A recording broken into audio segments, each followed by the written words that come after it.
What is up, everybody? Patrick Connor here, and welcome to the Knuckles and Gloves podcast. We're back to the history discussions. I'm here with my boy Aris Pina, who is, of course, just my brother in history. Dumb dude. We got just some stuff to talk about, some fighters to kind of rise from the dead, both figuratively and literally in some ways. Aris, what is up, dude? What's going on, my friend? Everything is good on this end. We got a big weekend of boxing coming up, actually a major weekend of boxing coming up, 3 days in a row with the big show that's going on in Times Square, where I've avoided like the plague since then because first off, I avoid Times Square like the plague just in general. It's not my cup of tea to go down there. Second, I just have no intention of seeing some big ass ring in the middle, which is gonna make my wherever I'm trying to go in the city much more inconvenient because I have to walk around that and then just I don't know. It just seems like a fiasco. But anyways, there's a big card going on there that weekend with Teofimo Lopez defending his belt, which is probably the biggest fight of that show, even though it's the first one coming up. Probably the most competitive one on paper. Yeah. Absolutely. And, it's for the actual junior welterweight championship of the world, but whatever. Devin Haney and his comeback, and then Ryan Garcia. And then on Saturday, we have Canelo Alvarez. And surprisingly, this has been maybe the most under-talked fight of his in years against William Skull. Am I correct? Was that the name? See, that's how unscored it is. I haven't even followed this Yeah. shit for so long. I'm like, yeah, and I'm working that fight. Um, It is definitely, it does not have the feeling of, and I've said this, I feel like I've said this a few times over the last few years, but I mean that's probably not a great thing because there's just been a handful of fights where we're kind of like, the Berlanga fight. I know you and I were not really big on that in general. There's just been a few fights where we're like, what are we doing here? Especially with David Benavidez waiting in the wings. That said, it is Canelo. He is supposed to be kind of the one of if not the premier fighters in the sport. And even though Cinco de Mayo is a fucking Mexican American, it's mostly with heavy emphasis on the American holiday. It's not a Mexican thing at all, you guys. So that being said, it's still considered a big weekend for boxing where they obviously try to capitalize on a lot of Mexican fighters, and it's just not it's gone under the radar, bro. It really has, and the fact that it's being held in Saudi Arabia, where, again, from the general public, Canelo always brings a big audience if he fights whenever he's fighting in the US. I mean, Yeah. regardless. Just even for example, or like lesser lights when he fought All the arrivals and shit like that is a big part of the show. You know what I yeah, mean? always for him. And then, when he fought a guy like Rocky Fielding, for example, everybody knew was an absolute no-hoper. Still, he was fighting in Madison Square Garden. That was his first time fighting in New York, I believe. And that was a massive event just on itself. The fact that it's over across the other side of the world and like just the undercard is really met to begin with too. And this is like, well, this fight's of an afterthought. Yeah, it's just kind of being lost in translation, because there's a lot of fights other people want to see Canelo win. And then on Sunday, but to move on, on Sunday, we have arguably the best fighter on the planet. If you don't want to call him the absolute best, he's either 1A or 1B. He has to be. And that's my favorite fighter currently. Inoue, excuse me, Naoya, the monster, Inoue. And the other thing about this fight too is that it's just a meh fight. There's other guys out there that people really want him to fight. Most that, specifically, Akhmadaliev, right? And the fact that that fight's been taking so long to be made, and actually I read on Twitter today, I think it's finally been done, but still, it's dangerous to make fights before you get through your actual fight. That being said, Inoue is fighting out of all the recent guys he's fought, probably the biggest no-hoper of them all. So I mean, it's a big weekend of boxing, but all kind of like aside from tomorrow night, which should be an interesting card, that's just kind of meh. Yeah, Inoue is one of those fighters where it's been a little bit difficult following his career recently because he's been kind of snake bitten either by injuries or opponent injuries, bad timing, COVID, all sorts of nonsense that's just kind of, either delayed or shut down a few of his fights. And it's left him as one of the more inactive top pound for pound fighters around. But even so, when he does step in the ring, he's just a crushing fucking lunatic. He's great. I love him. It's destroy or be destroyed, and he's always destroying thus far. And he's also kind of, he rose through the divisions, and I think has also realized what his limit is in terms of, that the next division up might just be a step too far, even though he's not against it, but for the time being is trying to just basically lay waste all of the big fighters that he can in his own division right now. So love it, but not a big. It's a showcase. A number of Yeah. these fights are showcases this weekend, or at least on paper are supposed to be.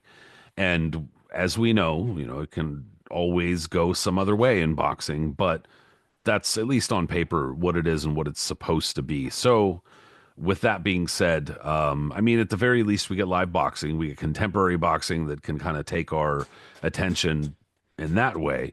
But you and I are always thinking history, we're always talking history, we're always And actually, bullshitting, and that's really how the ideas for these shows come up.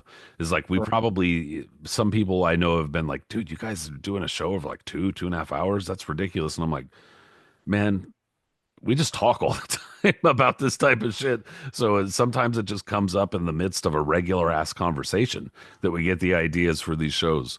So, that's literally what happened here. Just talking about champions and maybe not even necessarily champions per se, but fighters who at one time were considered hot items, popular, whatever, and just inspired us to remember these kind of forgotten fighters.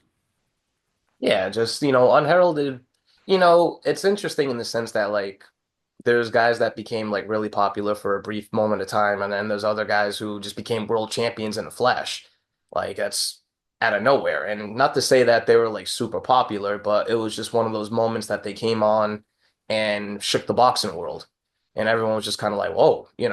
And that's where unheralded world champions, like guys that you've completely forgotten about today, but for one moment in time in boxing, something happened amongst them where either they got on a weird winning streak and they started doing some major big, or they scored a major upset and became world champion briefly. And shit like that's always happened. So, like for instance, say if Inoue loses this past Sunday, I mean not this past Sunday. Say if Inoue loses this Sunday, that's what you can call like an unheralded. Well, was he even fighting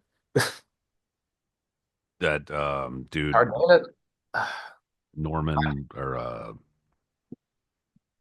now I literally have to look it up because I had it up here a minute ago, but I feel like an yeah, asshole. Ramon Cardenas. Okay, that's what I was like, Cardenas, yeah.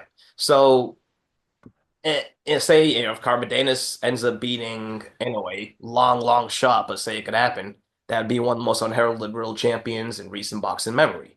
But Yeah, that's the dude who he was in the headliner of of this pro box show a couple months, gosh, maybe about 2-3 months ago now.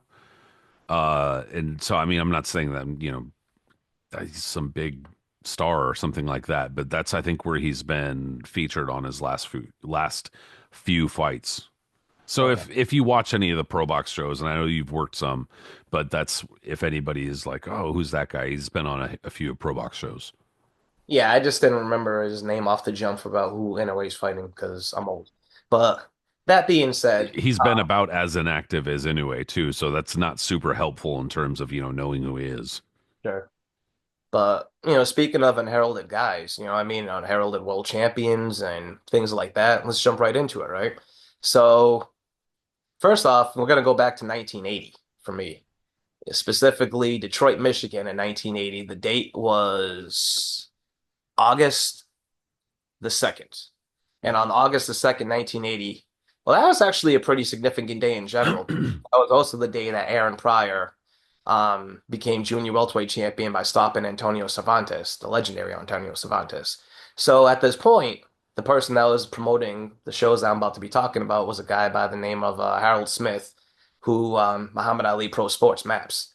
And by the late 70s and early 80s, when this guy came on the scene, he was something that had never really been seen in boxing. First off, he was like a saint to fighters because he was overpaying for everything, and all these other promoters hated him because they didn't know where he got his money from. And he was losing money on these shows Yet he was being able to throw out these purses that no one else was able to do before. So in a few years, his whole thing was gonna go up in flames anyways. But by 1980, he had a very good stranglehold on boxing and signing a lot of big fighters and making interesting shows. The other show that he had that day, besides the prior one, which took place in Cincinnati, Ohio, this one took place in Detroit, Michigan, at the Joe Louis Arena. The main event featured Thomas Hearns fighting Pepino Cuevas, which would have been a huge fight today, probably on pay-per-view, but was probably on closed circuit back then, right? I would assume I either closed circuit or well, either cable or closed circuit. It was on one or the other, because it was televised for sure. but Hearns being able to fight for his first world championship against arguably the most dangerous puncher in boxing at the time, in his hometown was a huge moment. Hilmer Kenty defending his title against a no-hoper named Young Ho Oh on the undercard. I mean, absolute myth fight. But Kenty being from Detroit, also the first world champion from the Kronk Gym, that was going to bring in a lot of tickets as well. I mean, both those guys together, can't beat that. Now, the rest of the card, and this would become a staple with other maps cards too, is that they would just be random fights thrown on there that you'd be like, whatever. First one was Tex Cobb against Ernie Shavers. That's a can't miss heavyweight brawl. So even if you put it there or Philly or wherever you want to put it, people were going to watch it because you just knew it was going to be good. Yeah, But the other a fight that was heavyweight fight that's guaranteed to end in a knockout, basically. absolutely, there's just no chance of it. But then the other fight, that the one I'm bringing up right now, and this is becomes our first unheralded unheralded fighter, took place between unassuming world champion from Puerto Rico, who was the junior lightweight champion, named Samuel Serrano, and a challenger who everyone assumed would just get routed, named Yatsutsuni Ohara from Japan. And that's the first guy I want to bring up because this ends up being the Ring's 1980 upset of the year. There were a handful of fighters in, especially like in like the 70s and then going into the 80s from Japan, that like a lot of them didn't have a whole ton of pro fights to their record even. Some of them did, but most of them were like, kind of in like the teens, etc., and just kind of came out of nowhere and just wound up scoring either a big win or winning a world title. And Yasutsune Uehara is one of those guys that kind of just, came out of nowhere. A lot of them were like bangers, like free swinging bangers and stuff like that.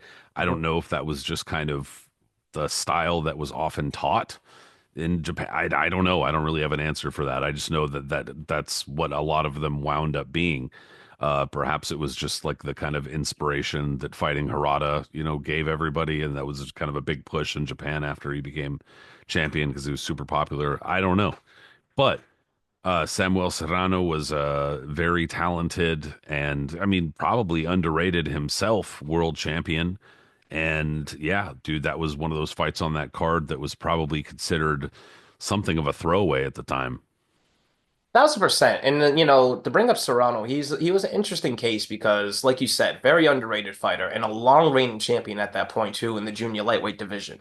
But the thing about Serrano is that even though he was from Puerto Rico and relatively popular, there was other guys that much more exceeded him in popularity over there at the time. You had Alfredo Escalera, who, much more of a flamboyant personality, carried a snake into the ring, and he had a hard banging style that just resonated with audiences.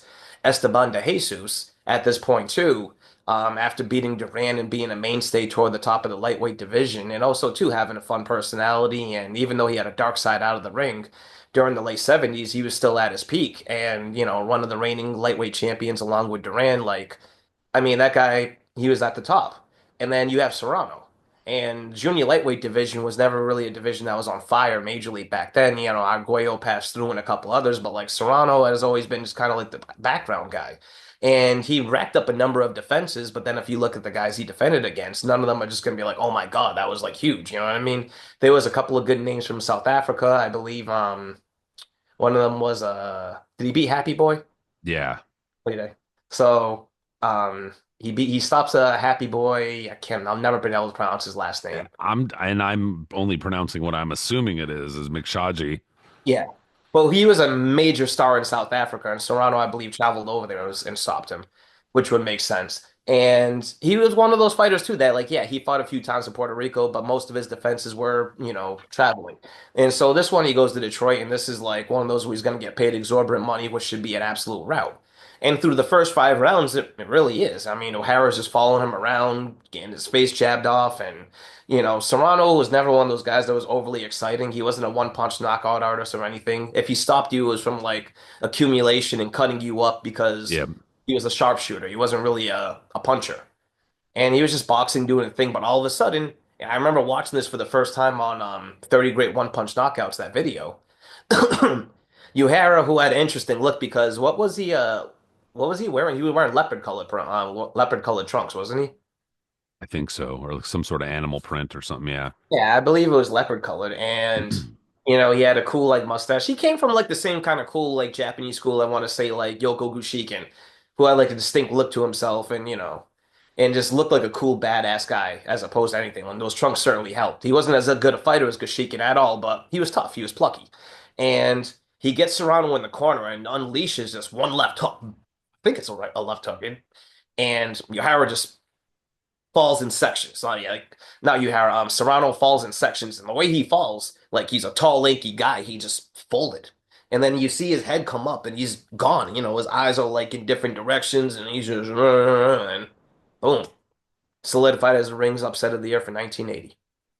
Yeah, Uehara was also from Okinawa too. So I mean, I don't know for certain, but it's possible that he trained alongside Gushiken because it would have been the exact same time. But that being said, yeah, dude, Serrano was definitely more of like a swarmer, if anything, and kind of like an outwork you, outstyle you kind of guy. His nickname was El Torbellino, which is like a whirlwind. Yeah. Yeah, so like that was more of his style. That he definitely was not a puncher, and that was also, partially why he definitely was not as popular as like a Wilfredo Gomez, for instance, who was more of a boxer puncher with heavy emphasis on the puncher, where he'd like wear guys down and then just clobber the shit out of them. Definitely far more popular overall than Serrano, unfortunately, at least in terms of Serrano. But yeah, dude, he kind of had a decent run during, while he was champion. Not a great one, not a bad one, but then ran into Uehara, I guess. Just one of those things. Wound up avenging the loss, but I mean, got caught on the ropes and kind of crossed up a little bit. Or, just a bad spot. I don't know. He really did. It's a beautiful knockout, and Uehara was able to make one defense before he lost it back to Serrano, like you said. And Serrano, yeah, it was one of those a long title reign with a number of defenses, but nothing that just really stood out to you that was like, oh my God, that was huge.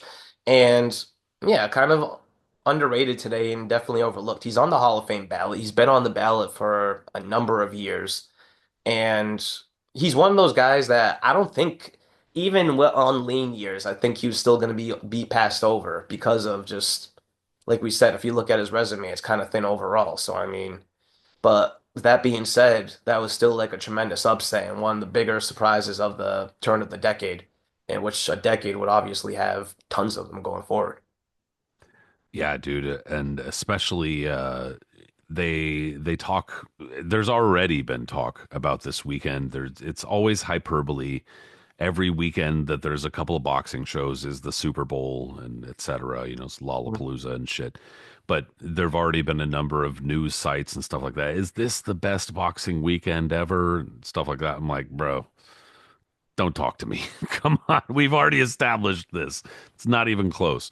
Because a lot of, as we said, there's already kind of like, these fights are kind of just showcases, et cetera. However, perhaps that's also what people are saying about Uehara Serrano there, that first one. And that was kind of just buried on the undercard of other fights that were obviously bigger in Detroit.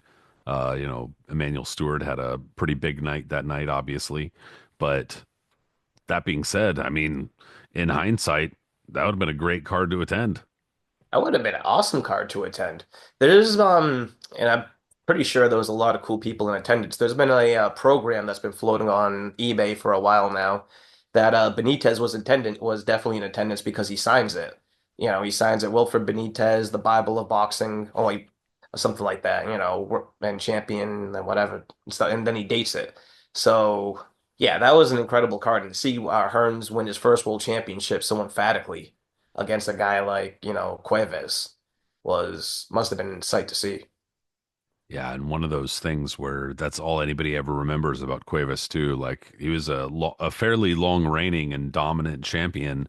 I mean, granted, he didn't unify or anything like that, but still dominant and hard hitting, etc. But then people are like, "But Hearns knocked him out." It's like, wow, that's such a fucking shame. Should be ashamed for the rest of his life. The fuck. They didn't even look like they were in the same weight division at that point. You know what I mean? It wasn't even fair. And Cuevas, but to their credit too, man, if you were around back then, no one thought that was going to happen. I mean, I don't think they thought that Hearns was going to like. I think Hearns was actually the favorite going in like slightly, but at that point, I don't think anyone thought that Cuevas was going to get blasted that quickly. I mean, if you had known him, like you said, he was just the most devastating puncher you could have found back then, and also an unheralded champion himself. Because when he first won his first world title, he was sort of, I mean, he was still a teenager. He didn't have a really good record at that point. He had just lost to Andy Price, and then Price was overlooked by Angel Espada, and they thought it would be easier defense going with Cuevas, and then Cuevas ends up blasting him, and then his reign just took off from there. So Yeah, one of those instances where they say that winning a world championship makes a fighter X percentage better or whatever, and that's kind of like what it was like with Cuevas. You know, he was a better world champion than what he was before that. But anyway, getting kind of buried on that undercard and knocked out on that undercard, Serrano came back. But it's a pretty good opening salvo from you, man. I'm gonna go with the fighter who kind of inspired me because as a number of people who know me know, I guess not that many anymore, but because I hate everybody. But the people who have followed boxing history accounts and shit like that know that I've stacked up a number of magazines and going through a number of the kind of 1980s magazines. It's actually almost shocking how much Billy Costello shows up in those magazines relative to how, like, how much his name is brought up now, which is like never, like ever. Nobody ever talks about that foo. And that foo was on, like, the cover of a number of magazines, was like in the feature story of a whole bunch of magazines. So I mean it's just kind of crazy to it's crazy to see that like nobody really ever talks about any, and it's not like he never fought anybody either. Like he fought a number of big fighters.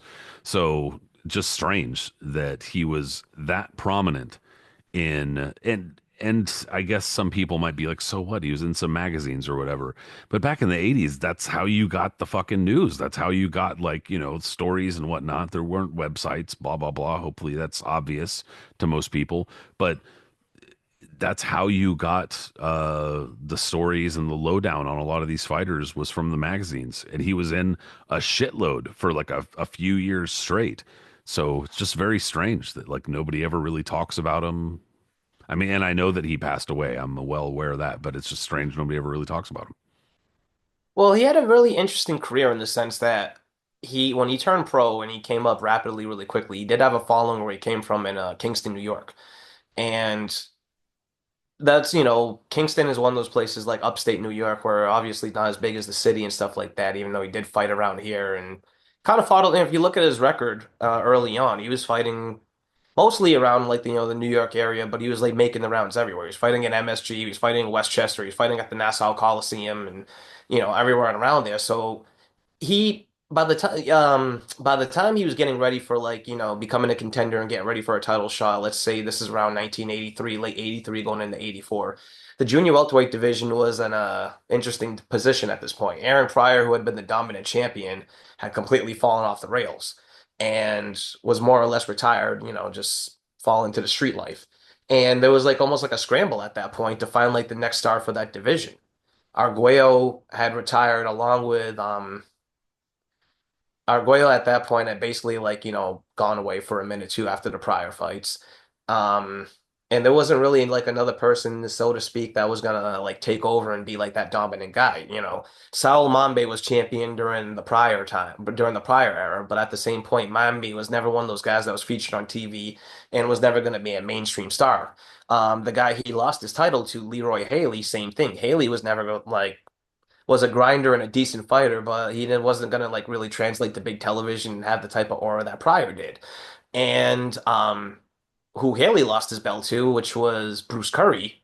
Same thing. Curry was a really good fighter, but he was also a complete batshit crazy guy outside of the ring. And by the time he won the championship, he was already past it. Like his career was slowing down. So when Costello came on and was able to stop him, that was looked upon as like, hey, this might be the next bright star of this division. Like he was a smooth boxer. He made for really good fights. He had power. He took out Curry in a really good fight. He was good looking and he had a big following around and stuff like that. So, obviously the networks wanted to show him and then the magazines wanted to write about him too because he had a good publicity team behind him and just he just made for good copy. Everything about him was just positive and well. But so as he's being positioned to be like the next star, and the thing is that like, the guys that he beats he beats two former world champions in title defenses, and he also beats Ronnie Shields. Everybody that knows that Ronnie Shields has been one of the top trainers for like the past, fuck, what, almost 40 years now, it seems. I mean, 30 years, excuse me. Um, but he was a top contender back in the early and mid 80s in the junior welterweight division, a longtime amateur who just missed out on making the 1980 team. And then same thing in the pros that he was like this close to becoming a world champion. He just had a couple, every time he made it to the right to almost to the top, he just would end up slipping a little bit. So he beats Ronnie Shields, he beats Sal Manby, he beats Leroy Haley, and all these fights are on television. All of them are featured and like let me see at this point too. And all of them, excuse me, two of them, in fact, were all three, in fact, were actually in Kingston, New York, like we just mentioned. So combining all of that, it looks like he was going to be a major star, but then he runs into a guy in Lightning Lonnie Smith at MSG, which was supposed to be another routine title defense, and that's where everything got unraveled. Yeah, he was so part of his backstory or whatever is that Costello, that is, part of his backstory is that he, I guess, had been caught up in like he was involved in an armed robbery, and I guess not one of the key players, but nonetheless enough to get into major trouble. And that rather than having some huge punishment or huge incarceration or something like that, he was kind of turned over to some other program. And one of the options in that program was to join the police athletic league. And I guess prior to that was like playing baseball and was trying to become a pro baseball player, but the criminal shit derailed all of that entirely. So boxing being boxing and being willing to accept fucking anybody, and that's not to say that Costello didn't turn his life around, but nonetheless, boxing being what it is, accepted him readily, and pretty much Costello got into that. Won, I think, a Golden Gloves title, won a PAL title when it was back when it was something that actually meant something, and yeah, kind of went from there and went through his pro career, as you had said. Lonnie Smith was one of those guys who was not a bad fighter, but more, at least in for the purposes of this discussion, more of a belt babysitter than anything. Not really. I mean, you know what I'm saying? Not trying to be a jerk, but he didn't I really like hold the. that. Don't babysitter. I mean, he didn't hold it very long, and was not somebody who was. He was a bright young prospect at one point, and then it became clear that he had a ceiling and kind of like busted through the ceiling a little bit to win this title. But then it was clear that he probably was not going to hold it for very long, and wound up getting defeated by another guy who probably could also be in this discussion, and that's Rene Arredondo, who was really popular in Mexico for a little bit, and nobody really ever talks about now. And it was kind of like the golden age or whatever of Mexican boxing is considered like the 50s and 60s, and then the kind of second golden age or second push was like the late 70s and into the 80s. And Arredondo was one of those guys, but anyway, back to Lonnie Smith. He also became a little bit more fodder later on in his career. So that's why some people who they might not even know about this portion of his career, but a little bit later on when he was more of a stepping stone. But that being said, yeah, that's kind of where Billy Costello led to. Yeah, and it was another. That was a major upset. That fight was, I mean, like you said, Smith was a good looking prospect, and I want to say Ron Lyle. He came up with Ron Lyle because Lyle talked about that in his book and mentioned how he was like, he trained Smith and whatever. But Costello got dropped 5 times in that fight. Like, I don't know why the score. I haven't watched it in a minute, and I might have to go back on it because the scorecards looking at them right now are really close, considering he got dropped 5 times. But I don't know. Regardless, he that was like a pretty bad blowout loss for him. And his career never really recovered from that because he fights again in 85, but then in his first fight in 1986, he fights now a comeback in Alexis Arguello. And Arguello, I just said, had, more or less disappeared along the same time that Pryor did after those 2 fights, was now on the comeback trail.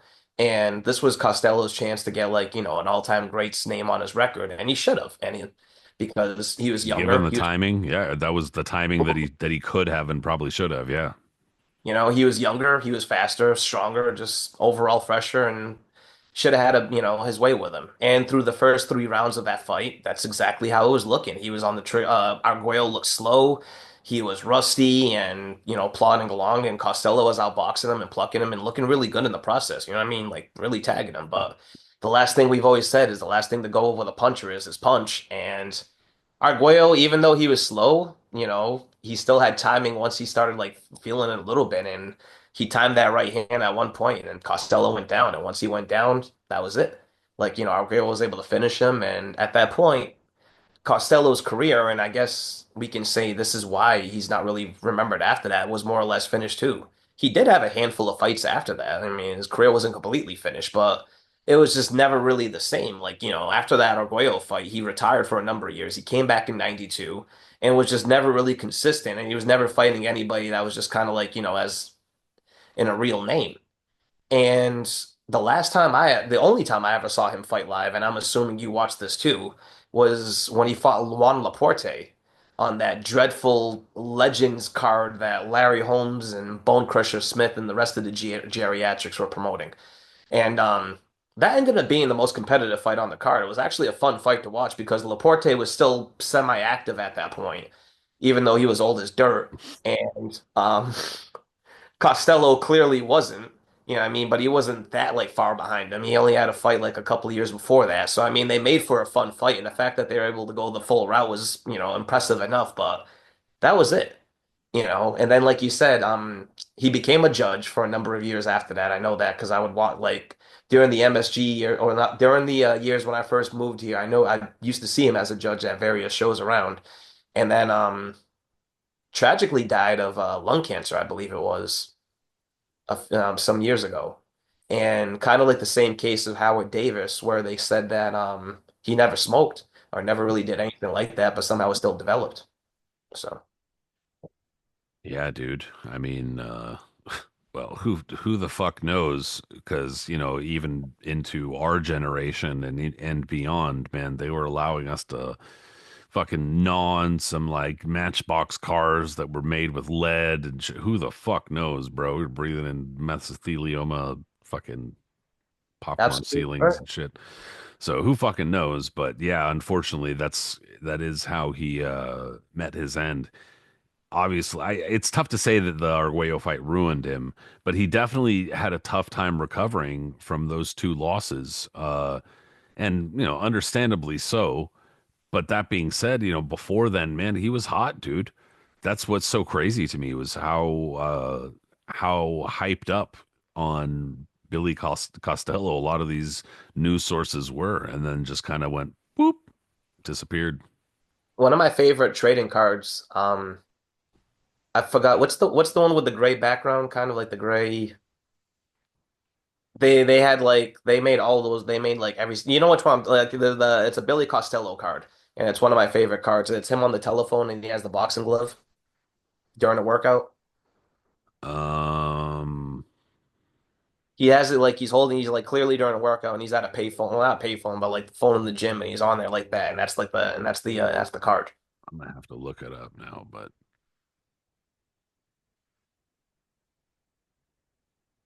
oh. Oh, All World. Yeah, yeah, that came out in 1991. That was during the same year as like KO and like this Mhm. the same year that there were like a handful of other sets. Yeah.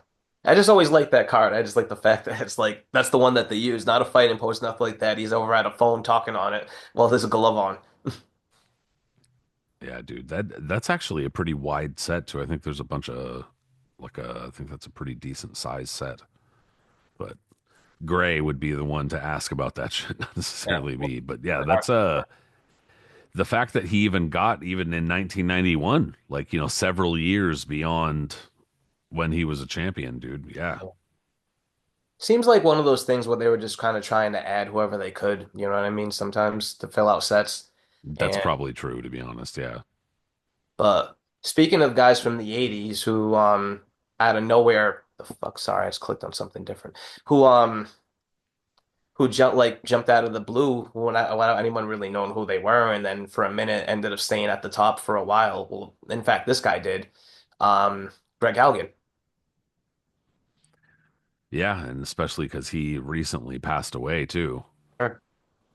But Haugen was one of those guys that, kind of came out of nowhere, really. I mean, he was a former tough man fighter, and then he was known for doing that back in the day. Like, yeah, he was amateur and also, but like his early story, and that was the one that everyone was always telling in whenever when he was first getting ink and like getting publicity was that he was out, and I know he moved to Alaska at one point. I don't think he was originally from there, and that's when he ended up fighting guys like he said like 20, 30, 40, sometimes 50 pounds heavier than him in tough man competitions, and he came out of it unscathed. He never lost a fight, and then from there he just realized, all right, well, I might as well start getting really paid for this and turn pro. Yeah, he was initially from Washington, Yeah. and I think that I'm pretty sure that when he died recently, it was here in Washington too, or not here where I am, but I'm pretty sure it was in Washington. But he was in Alaska for a while, and was he on the first world title fight to happen in Alaska? Uh, Good question. I don't know. Let me check. I'd have to double check because I know there have been like very, very few, but like I think that he might have been on the card for the first one. But anyway, that's not that important. Cool piece of trivia if true. But yeah, dude, especially considering that his I guess, notoriety lasted from like the early 80s into the 90s. He was not like an unknown guy whatsoever. But it started like kind of early on to the fact that what I mean by unheralded is that he was like a major underdog when he No, first yeah, yeah, totally. like when he was coming up, like he was not being like baby too much. Like I don't think he never seemed like the type of guy that wanted to be coddled. By 1985, he was already fighting Freddie Roach, who at that point was, definitely on the back end, but still was going to give anyone a rough night, and he stopped Freddie Roach. And then the two fights that definitely propelled him though to get him ready. There's a few fights, in fact, that actually propelled him to get ready for Jimmy Paul. The first one was against a guy by the name of Chris Calvin, who at this point in '85 was extremely popular, featured on ESPN all the time. Not the most tasteful look because I think he was wearing Confederate flags and calling himself like the Southern Rebel or some dumb shit like that. Back when Confederacy and the flag and all that crap was still, no one really complained about it. Well, and you can also thank fucking Dukes of Hazard for that shit too. Good call. Yeah. Oh yeah, they had that dumbass car, right? The General Lee. I've never actually watched Dukes of Hazzard in my life. I just seen the toys and shit for that, but I was never into it, but I remember it. sure. Um, but Calvin was a really tough guy. Made, regardless of what he was wearing in the ring, he was a really tough guy who made for fun fights. And I think he actually killed a guy in the ring, unfortunately. But regardless, he was a staple in there and almost knocked Haugen out. In fact, he said that Haugen got tagged in that fight, and he said he was out on his feet, but he was able to recover, and he ended up stopping Calvin.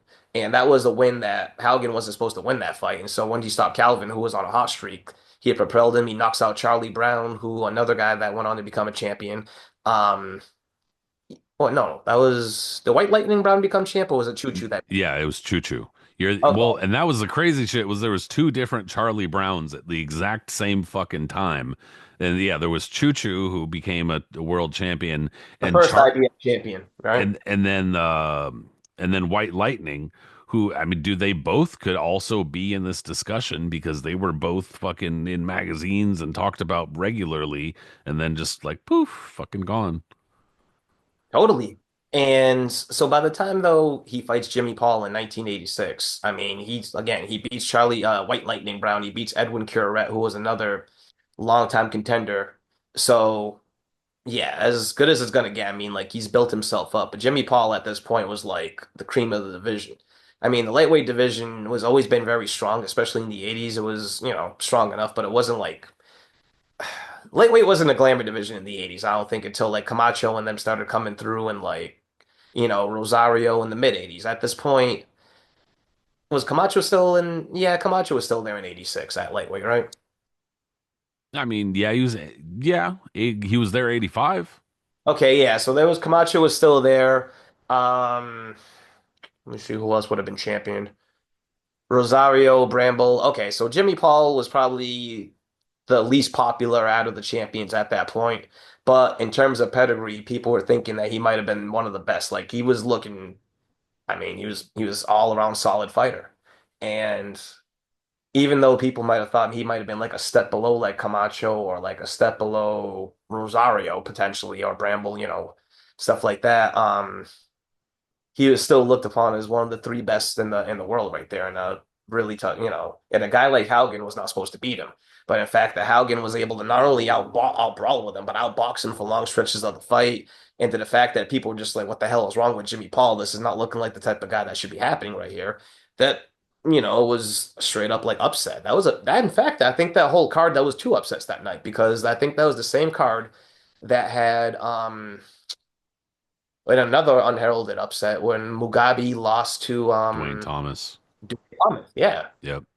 So that was a big show. That was a big night for Showtime. Yeah, dude, a little bit of a snake bite for Emmanuel Stewart on that night, unfortunately. But yeah, Jimmy Paul was one of the kind of prize pupils of the time of Kronk.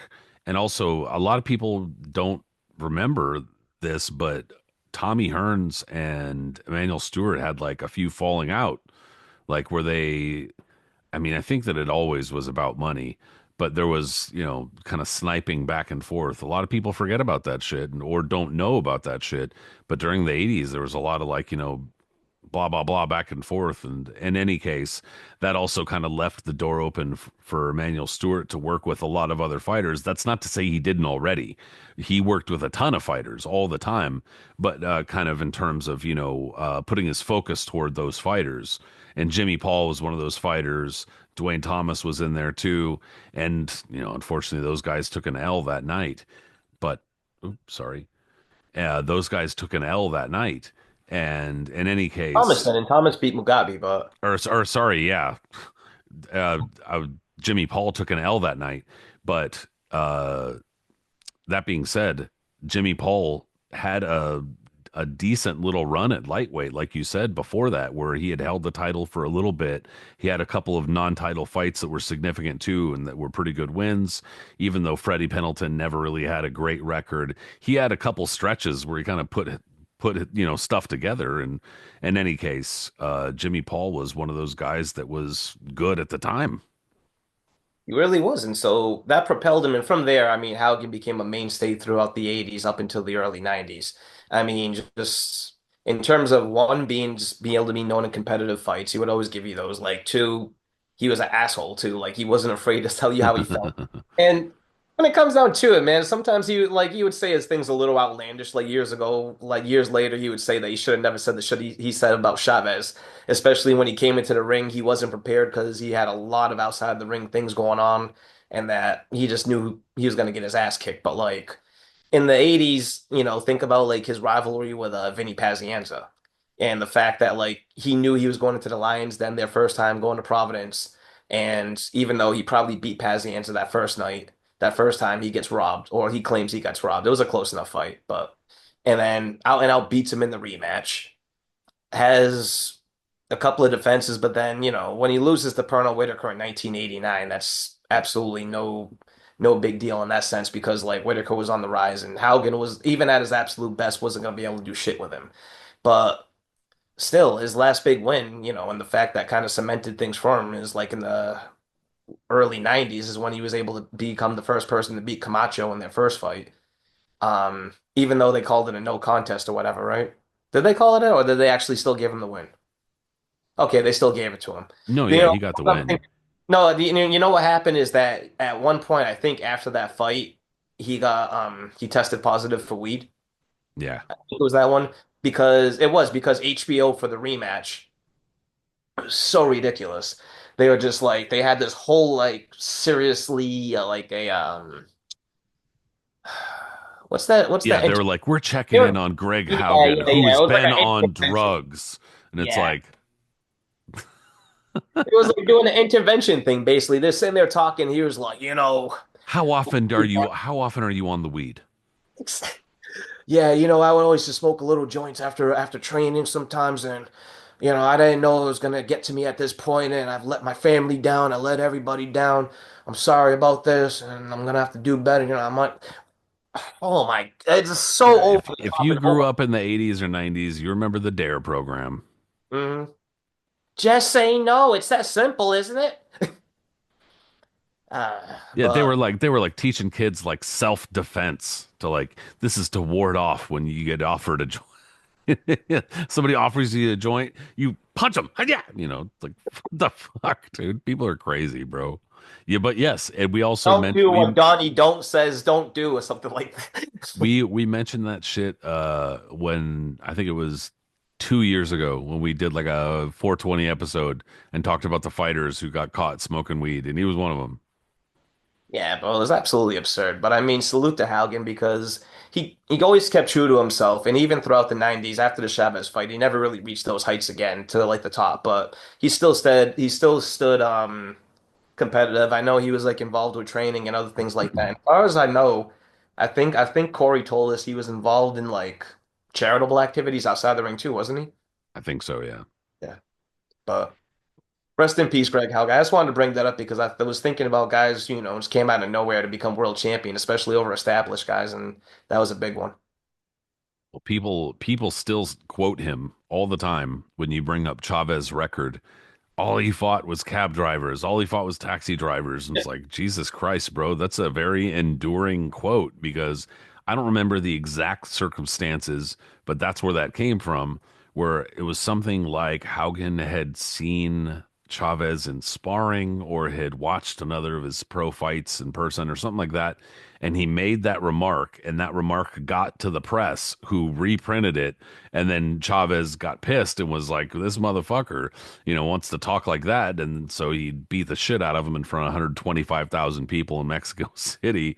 I mean, Haugen is lucky that's like all he got, to be frank, like given the circumstances. But I mean, and on top of that, he was on his way down in his career, and Chavez was like, in the position to just absolutely clobber his ass, which he did.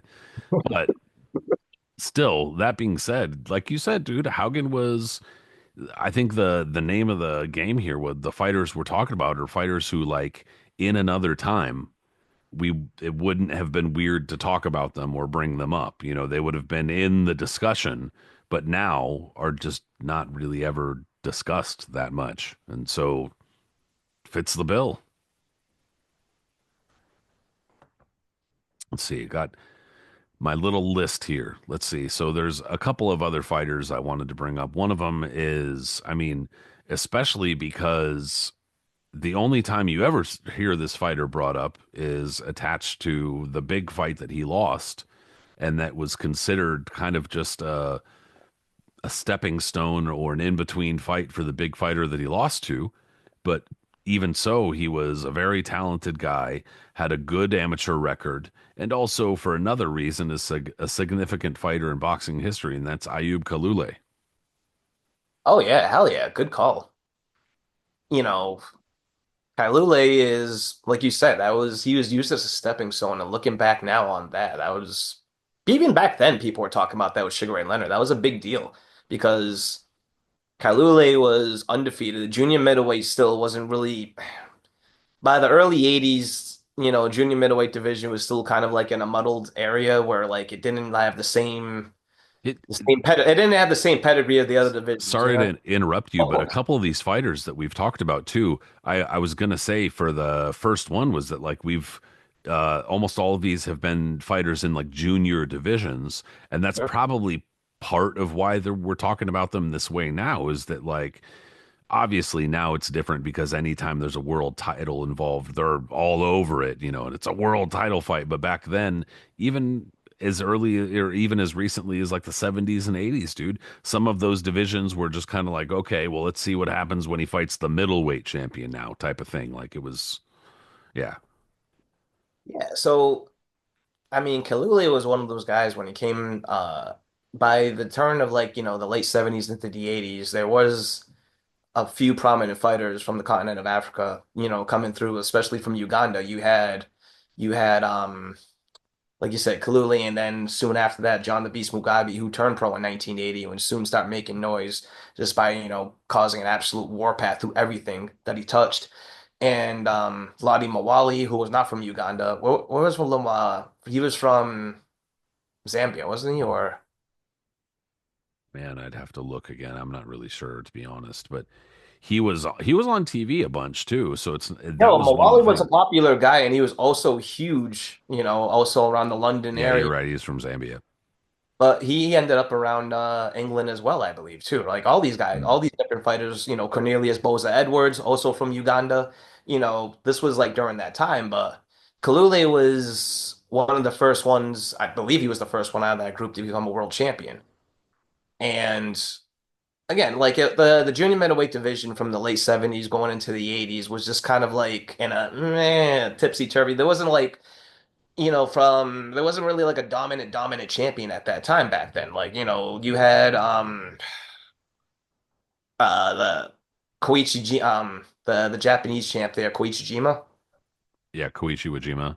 Yeah, Koichi Ujima, who won and lost the belt, I don't even know how many times. Like a wrestler would fucking would. He was like Ric Flair with that title. Win it, lose it, win it, lose it, win it, lose it. And anytime he would lose it, he wasn't losing it to guys that were just like, oh my God, he's gonna be the superstar of this division. He was losing it to a guy like Oscar Alvarado. Or then he would lose it to Eddie Gazzo. Or he would, and then he would regain it and stuff like that. Maurice Hope, by this point, because Rocky Macchioli was from Italy, was a world champion at one point, and then he loses to Maurice Hope, and then Maurice Hope kind of, held on to it until the early 80s. And then you had Kalule, who wins the title against, correct me if I'm wrong, the guy from Japan, something Kudo, right? Yeah, Masashi Kudo. Sashi Kudo. I mean, who was Kudo before that? Kind of an unknown entity that no one heard of. So Kalule was kind of one of those guys that, yeah, he was being featured in magazines, but I don't think he was really being featured on television too much because how many people really knew about him and who was trying to demand to see, a junior middleweight champion like that. But that being said, the most dangerous guys are the ones you don't know about. And there was a lot of talk about him and how dangerous he was and how strong he was and how skilled he was. And it was a big question mark and a big risk for Leonard to take at that time. No, it definitely was, and I think that a lot of the problem, especially with 154 pounds, was that compared to some of the other junior divisions, we've talked about this on other shows, like for instance, 122 pounds, 130 pounds, those junior divisions or light division, whatever you want to call them, those were around in the 20s and 30s. So it's not quite the same, and that's not to say that they were respected all the time, but they were around. 154 pounds was relatively new. That shit was created in the 1960s. And Denny Moyer is considered often, the inaugural 154-pound champion. And so, compared to a lot of even the other junior divisions, this shit was fairly new. And on top of that, there, like you said, was not a dominant champion or a long reigning champion that helped give the division legitimacy. We've mentioned that on other shows too, where the fighter really makes the belt in a lot of cases, just like with Larry Holmes and the IBF, where Larry Holmes really helped put the IBF on the map and really helped legitimize the IBF. And there wasn't a dominant champion at 154 pounds to really help legitimize the 154-pound division. And so, at this time, yeah, there had been some fighters who were popular where they were from or who were popular, kind of little by little. Nino Benvenuti is probably the most, the most notable, but he wasn't a champion in the division for very long either. He didn't stay there for long and left for middleweight. So, that did Yeah, not you're help. totally right about that. There was Benvenuti, I'm sorry to cut, like Kisu Kim, Sandro Mazzinghi, Freddie Little. Yeah, it was just a lot of Ralph Dupas, I think, was champion at one point there too, wasn't Yeah, DuPaul. he? Yeah, Yeah. DuPont and These a Hector lot of just kind Dyer. of random characters who were Yeah, like not unimportant or bad fighters, but just weren't dominant. They were, and it was kind of like a rotating cast of characters, and also not helpful for a lot of the U.S. publications and the U.S. Audience was that a lot of them were not American. yeah, So for that, purpose was more difficult to watch, or they weren't on TV at all, etc. So that didn't help. That was not helpful in terms of making Ayub Kalule, for instance, a popular fighter. And so what happened, in just kind of a brief bio on him, was that he had shown some obvious promise and talent in Uganda. And I believe Mogan's Pally was Danish. yes. I'd have to look, but Yeah, because all of his title fights were in Denmark, so definitely. yeah, okay. I'm pretty sure he was, but um he was known for kind of seeking out outside talent, just kind of like how Cedric Kushner in, a few decades later was known for plucking talent out of other countries and kind of scouting other countries. And at the time, like you other fighters you mentioned, Cornelius Boza Edwards were kind of scouted. They had obvious talent and ability and were taken elsewhere because, frankly, even now, even though things have changed and have gotten more competitive, if you want to be on a world class level, generally speaking, you're going to have to get out of like Kampala. You're going to have to get out of South Africa. You're going to have to get out. I mean, South Africa might be a different story because it's much bigger and there probably is a lot more competition and better sparring. But in a place like Uganda in the 1970s and 80s, you're going to have to get out of there if you want good sparring and if you want high quality training. And that's exactly what Mogens Pally did, was take Ayub Kalule to Denmark, where he fought a number of times during his career and was able to get, better access to sparring and European champions, etc. And he developed and he was a very good fighter. Unfortunately, though, wound up being matched against Ray Leonard, who was a superstar at the time for a number of different years, and also kind of a dramatic guy and always threatening retirement and, I don't need this type of shit all the time. And in I don't know how much you've read about the promotion of that fight, but there was some funny and obviously racist and stupid shit going on. So as And they we didn't bring a witch doctor in or something again, did they? Yeah, that was the witch doctor fight. That was the witch doctor fight. And Ayub Kalule was like, "What the fuck is this, bro? I'm like from Denmark. I'm like living in Denmark and I don't know anything about what the fuck they're talking about. So why are they?" And it wasn't even the witch doctor that unsettled him. It was the fact that they would do it, that he was like, "I don't understand what the fuck they're doing here." That's what unsettled him. He's like fucking totally thrown off, bro. And that wasn't the last time that they tried to use tricks like that either, bro. And I've brought this up because it's always hilarious to me that when fucking Oscar De La Hoya fought Yori Boy Campos, dude, they brought a witch doctor in who gave Yori Boy Campos a special potion in this little thing, and he was like, "I'm gonna drink it now. I'm invincible." I mean, They never fail. even back when Duran fought uh De Jesus for the third time, they were talking about that. They were mentioning how tough that fight was to put together, their third fight, even though the first two weren't that difficult. And they said the third fight was the most one because neither guy wanted to budge. But then at one point, Duran wasn't going to sign because he was convinced that De Jesus hired a Santa, was it a Santa Yeah. to, to put war from to put war hexes on him. And he was convinced that that's what happened, that Jesus had hired someone to put like to put a war hex on him, and that he didn't want to go through the fight at one point because of it. And then they were convinced that no one put no fucking hexes on you. It's okay.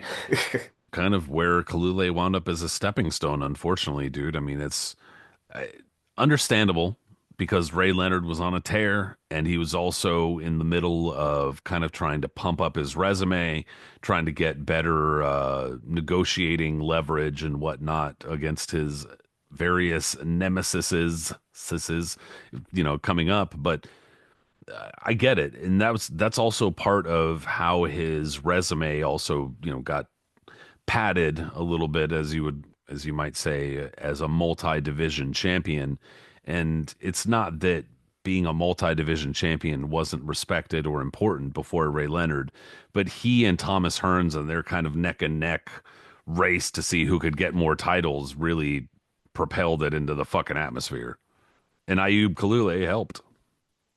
1,000%. I mean, that was a big doubleheader that they had, but in terms of what it was, that was like Hearns was just fighting a nondescript number one contender in Pablo Baez. Yeah. And everybody knew what was going to happen in that fight, and which they expected did happen. Baez was brave, but he got blasted. And Kalule was that was the wild card. People were kind of nervous before that fight because, his entire career was spent in Denmark at that point.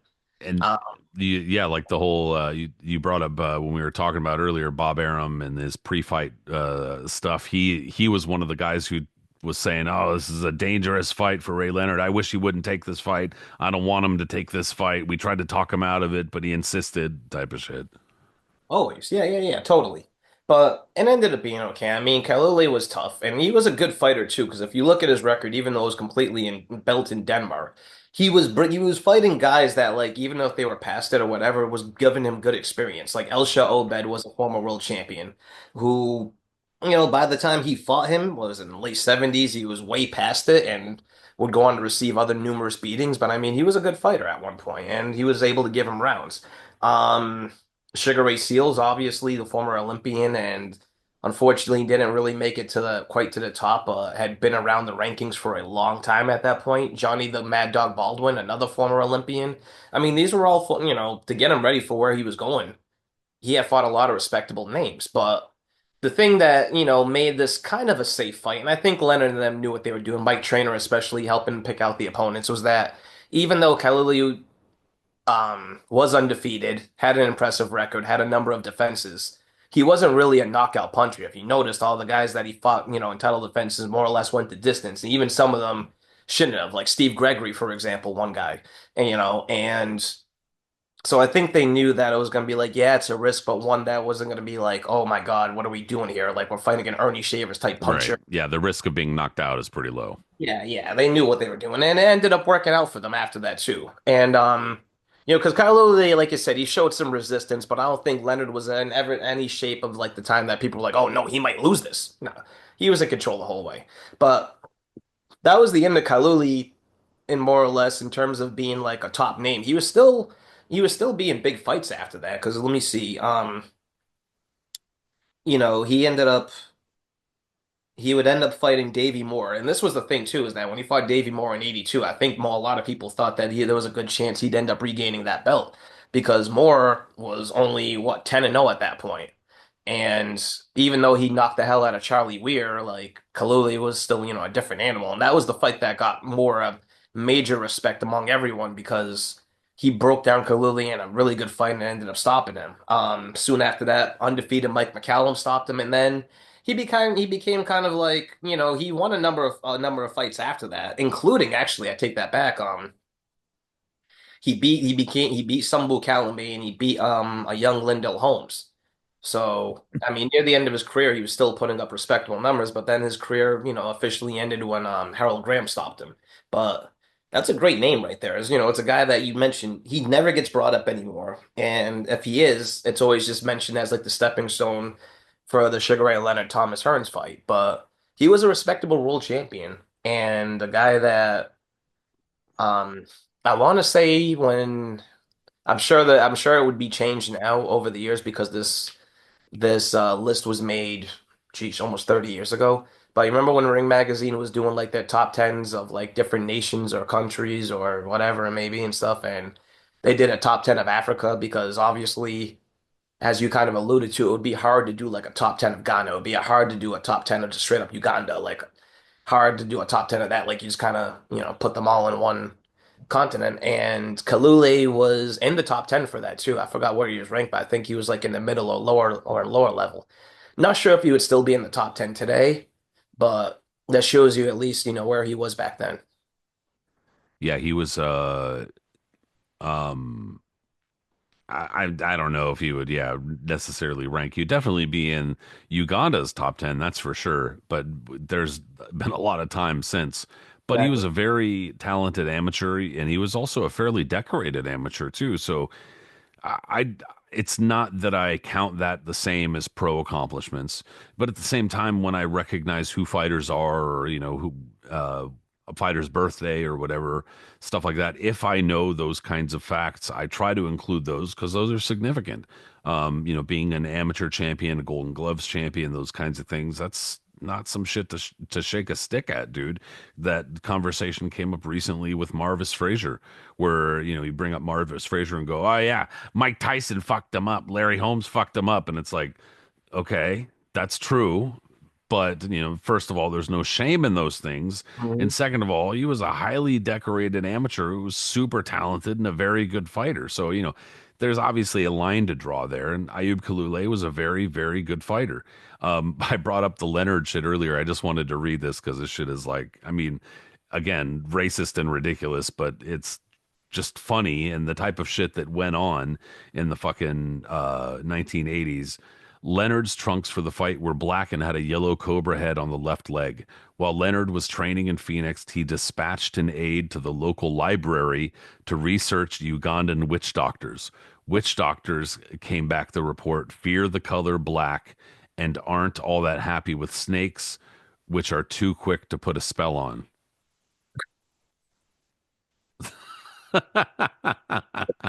Like that's some shit that you'd fucking see in like the Great White Hype, dude. Like some, you know what I mean? It's like not even real. What? Are they trying to tell me that a snake will bite you before you're able to cast a spell on it? That's what they're saying?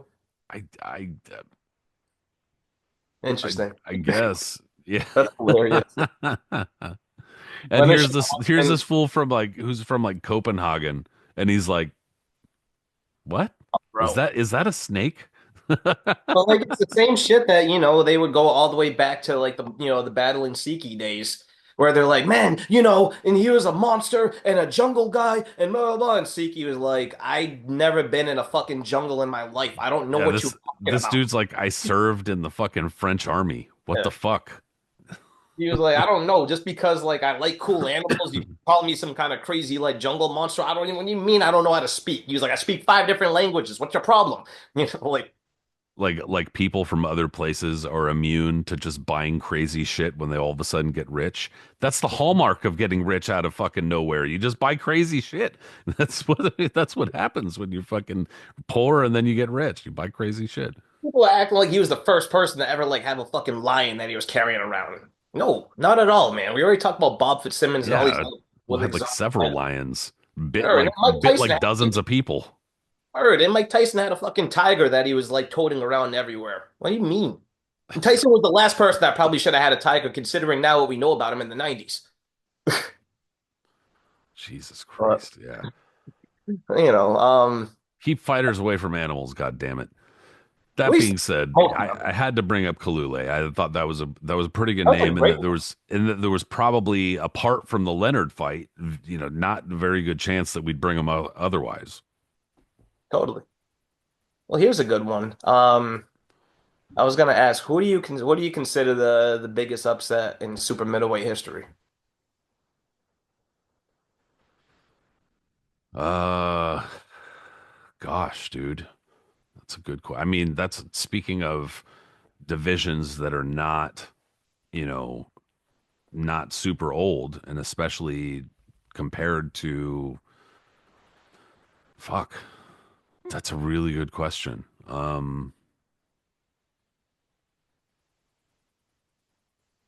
I don't know, dude. The biggest fucking. Do you know it? Like, Well, you can, kind of narrow it down to two of them if you really want to, but the one I wanted to talk about would be the first one, and I consider the biggest upset in the division. That would be when Steve Little upset Michael Nunn. That's no, that's a pretty good one. Yeah. No, that is a Yeah. pretty good one. The other one is when Caleb Truex beat James DeGale, I guess I would say, unless I'm missing something else, but Steve Little beating Michael Nunn and what was it, 1993? Was it? Yeah, 1994. Um, was one of those fights that you just kind of like Steve Little, a longtime journeyman that he was never really like I want to say like a lot written about him or anything like that. Completely forgotten about today for unfortunately because he died so young. And it's just one of those guys that he was here today, gone tomorrow in terms of his career and being a champion, in fact. But for that moment in '94, he turned the boxing world upside down. No, that's a pretty good one actually, and that's probably the perfect kind of name to bring up for for this discussion too. Sure. So, Steve Little was a, used car salesman from Reading, Pennsylvania. And there was always a joke that when, in the middle of his career, if you went to see him and you were talking to him, there was a better chance of him trying to sell you a car as opposed to him wanting to talk about his boxing career.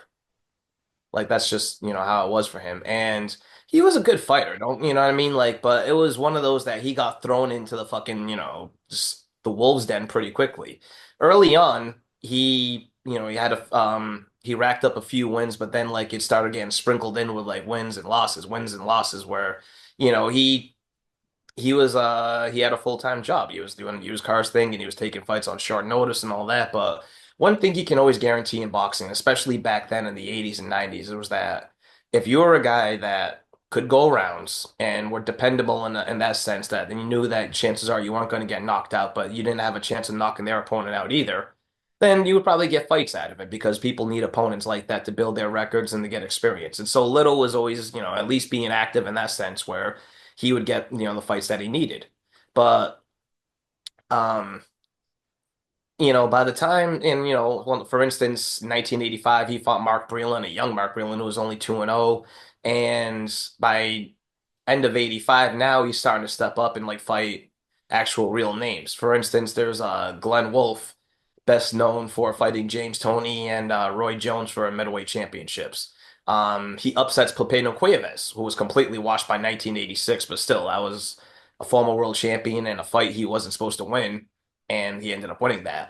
He beats David Braxton, who well, at one point or another was one of the top guys in the Kronk gym that didn't become a world champion. But from there, things start pettering out for him as well. Like he loses to Tyrone Trice and Robert Hines, Terry Norris, Davey Hilton, it goes on and on. John David Jackson. And even though he's losing these fights, like these are against former world champions and, future world champions and such, he's still like good incredible rounds and he's still trying to go. But like you can clearly see at this point, there's a clear dynamic of where his career is going. It's not supposed to be at the top. I'm even looking for I was curious like what are the odds? Yeah. I don't even see any odds, which is I mean, that's not always, but it tends to be an indicator, especially given this is the 90s, so it's not like sports betting, it's not like some Mhm. other fucking era or something. But given that it's the 90s, like I mean, I suppose it's also because it took place overseas, but usually they would have odds, and if they don't have odds, it usually means that the odds are pretty fucking wide, and so they don't even bother. Sure. And yeah, that was at this point in '94. So like he goes through, I mean, it's all mixed results, but mostly losing ones against top guys. And then by the time he fights top contender Murky Sosa, absolute brutal fighter in '92, he has a draw against him in a fight that most people thought he won. So after a couple of more wins, that ends up he gets a shot against Michael Nunn. And like you said, this fight is out in where was it actually? In London, Kensington. I don't know, and out in the UK. Yeah, Earl's Court, it's in London. Yeah. Yeah, So I'm curious what was the main event of this now because good question. Yeah, because it wasn't Nigel then. Benn. Yeah, definitely not. It was Nigel Benn. So I'm assuming, I would assume then if Nunn was on this card and Ben was there too, that this was being built to a potential unification between the two of them. So by 1994, Michael Nunn, we've discussed him on the show. Is he getting inducted this year or did he get inducted last year in the Hall of Fame? It's this year, isn't it? Yeah, I guess it's this year. I don't know. But I've stopped paying attention. But go ahead. yeah. But Nunn was one of those interesting cases where, by the late 80s, he was a superstar in boxing. Like it's funny to think about that now when you look back on his career and you're like, man, Michael Nunn really was that dude though. But at one point he was looked upon as maybe the pound for pound best in the world. If it wasn't Tyson, like the what he did to Frank Tate, what he did to Sambu Kalambe, which no one was able to do after that or before that. And he had, like a good personality and everything, all this stuff. He was being really well managed by the Goosens. He was hot stuff. And I was, for instance, too, I was listening to you like EPMD, right? I was listening to EPMD's Hardcore the other day. Yes, came out in 1990. And Redman has a verse on it, and he was like knocking heads like Mike Nunn at one point, and he's going, and like I remember a couple other songs, like he would get name dropped here and there. But anyways, by his career just like had a weird downward trajectory, even though he was still winning, like, because his fights just weren't exciting and he wasn't putting on impressive performances. Like he barely got by Aaron Barkley, and then he didn't look good against Marlon Starling. He didn't look good against Donald Curry. And at this point, Bob Arum was kind of done with him. And he was being shipped off to like overseas for these fights because no one really wanted to, want to watch him. He wasn't fun to watch. And then he gets stopped by James Toney, which was an absolute massive upset. But even though this is all going on, I almost want to compare him kind of like to Camacho, where Camacho had only lost once, but he had consistently kept on winning. And he was still being on television, even though his fights weren't exciting and they weren't fun, but he was still a big enough name that, like, and he still had a great record. And that's kind of like what Nunn did. Nunn still only had that one loss, but he was still winning all of his other fights, even though he wasn't looking impressive. And then eventually he moves up to super middleweight. He beats Victor Cordoba, who was a forgotten champion from back then, and starts, making title defenses like he did on middleweight. Nothing really exciting. Don King's just putting him on undercards because there's no fucking way he's going to put him as a main event. And he's not really fighting in America. He's just fighting all over, right? And then, like, so this is supposed to be another routine defense against him. Little has a very nondescript record. It's supposed to be just an easy win. And then instead, he ends up being upset. And it's one of those fights, too, that I don't recommend anyone watching. It's not an exciting fight at all in the least. Nunn does absolutely nothing. And then he finally decides to try to like turn it on later on. Little drops him early on, kind of like an ode to Rocky Apollo Creed, where like the unknown drops the champion and the cocky champion in the first round, because Nunn definitely gets dropped hard and he's kind of like, what the fuck? And then he realizes he's in a fight, and then Little starts getting in on his ass. But it just becomes mundane and boring and sloppy and just, trudging through. But Little's getting the better of it still, with just, his style is better for that pace than what Nunn is doing. Nunn is not doing any of that flashy shit. He just looks uninterested. But still, at the end of the fight, you're watching it and you're like, oh shit, this might be an upset here. Nunn like fucked it up so badly again that I think this might happen. And then you're watching, and it's the most interesting part is the announcement of who wins, because Little is sitting there and he's shadowboxing. He's shadowboxing heavier and heavier. And and when Nunn gets announced as the first one, saying split decision, I think was it a split? Just want to make sure.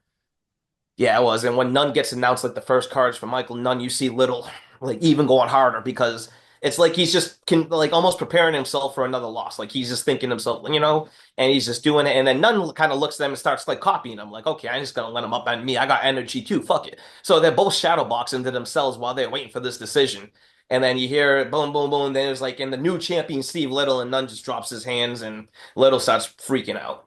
And it's a beautiful thing to see, man. It really was a cool moment, because here's a guy that came from absolute obscurity, had, toughed it out his entire career, really struggled to try to get to this point. And then, for that one moment when everything's always against him, he finally pulled it out.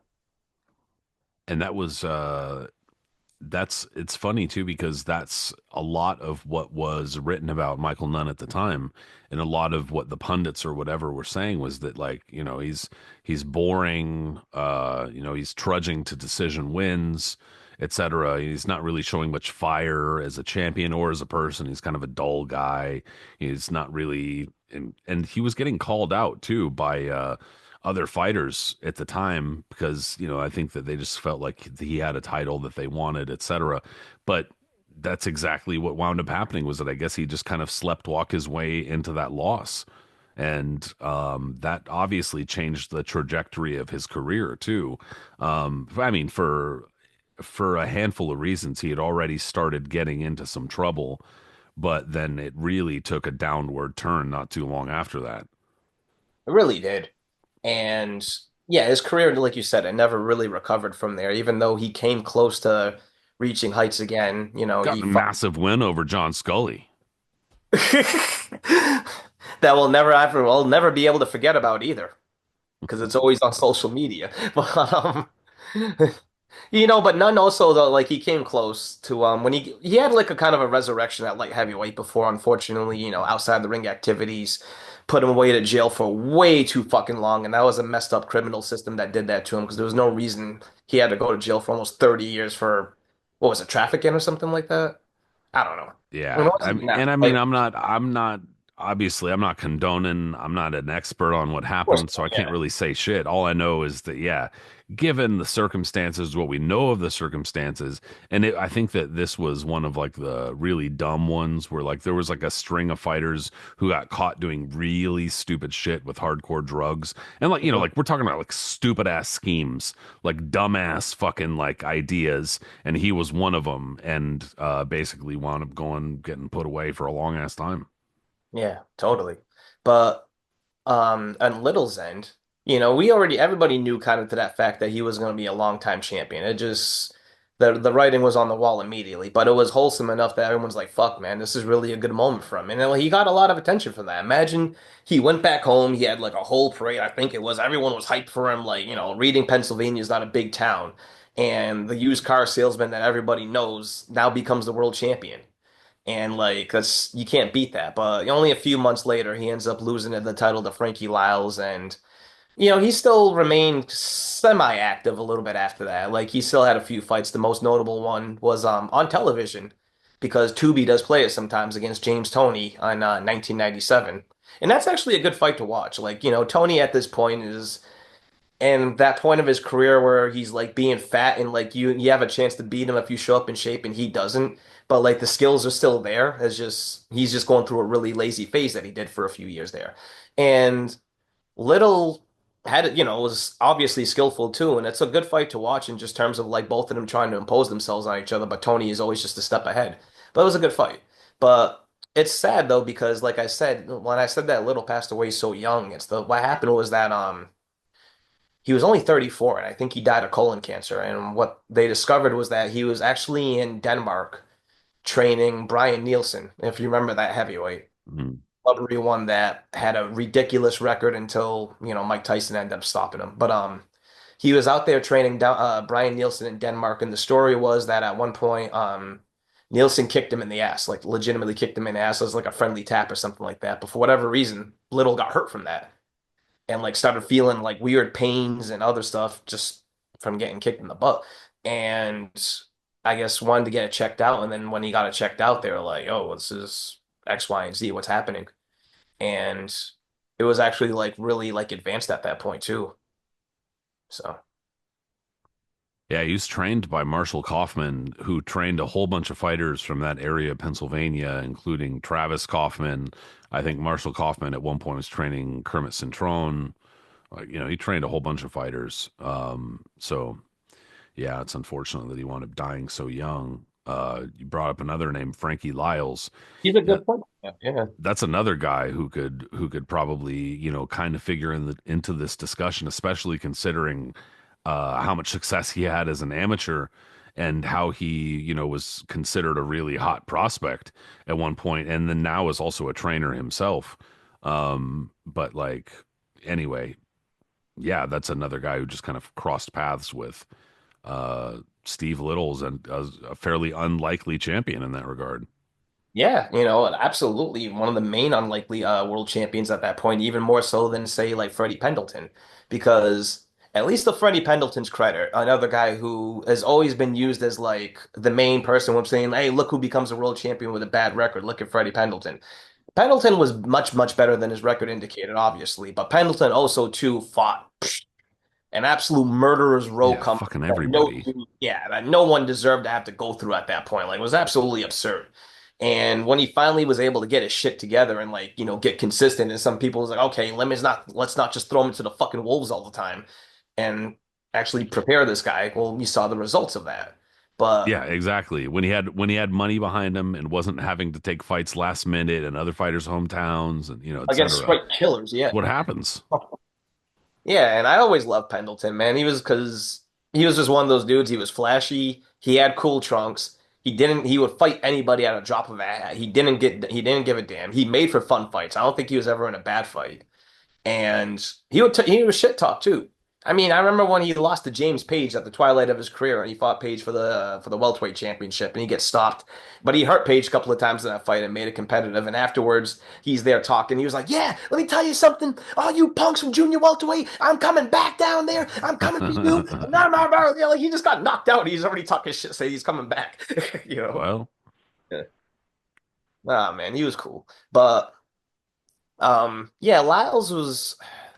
The super middleweight division, man. When Roy first, like when Roy was there, I mean, it just needed to be focused on Roy because everything else going on outside of that was just absolute dreck to a degree. I mean, Nigel Benn and Joe McClellan were clearly, as one of the craziest and best fights in that division's history. But I mean, just in general, it was just a lot of meh. And Frankie Lyles, unfortunately, was like kind of in the middle of that. Like, yeah, he had that fun fight with Tim Little, which that wild ass brawl with him, Tim Little's. But like, other than that, a lot of his title fight defenses were just there. yeah, dude. Yeah, kind of an underperforming type, Yeah, I but mean, I get it too because like, how inspired are you going to be fighting some random number one contender in the middle of, a place far away from like you have any type of following on a bullshit Don King show, which Lyles was the head dude for doing back then. yep, exactly. All right, so I'm going to go back a little bit farther for this one. Um, See how much. Yeah, I could probably jam a couple more in there, but I'm going Let to me go hear. back a little bit farther for a champion that I guess I'm giving the state of Washington some love today. I mean, not necessarily on purpose, but just so happened to be that way.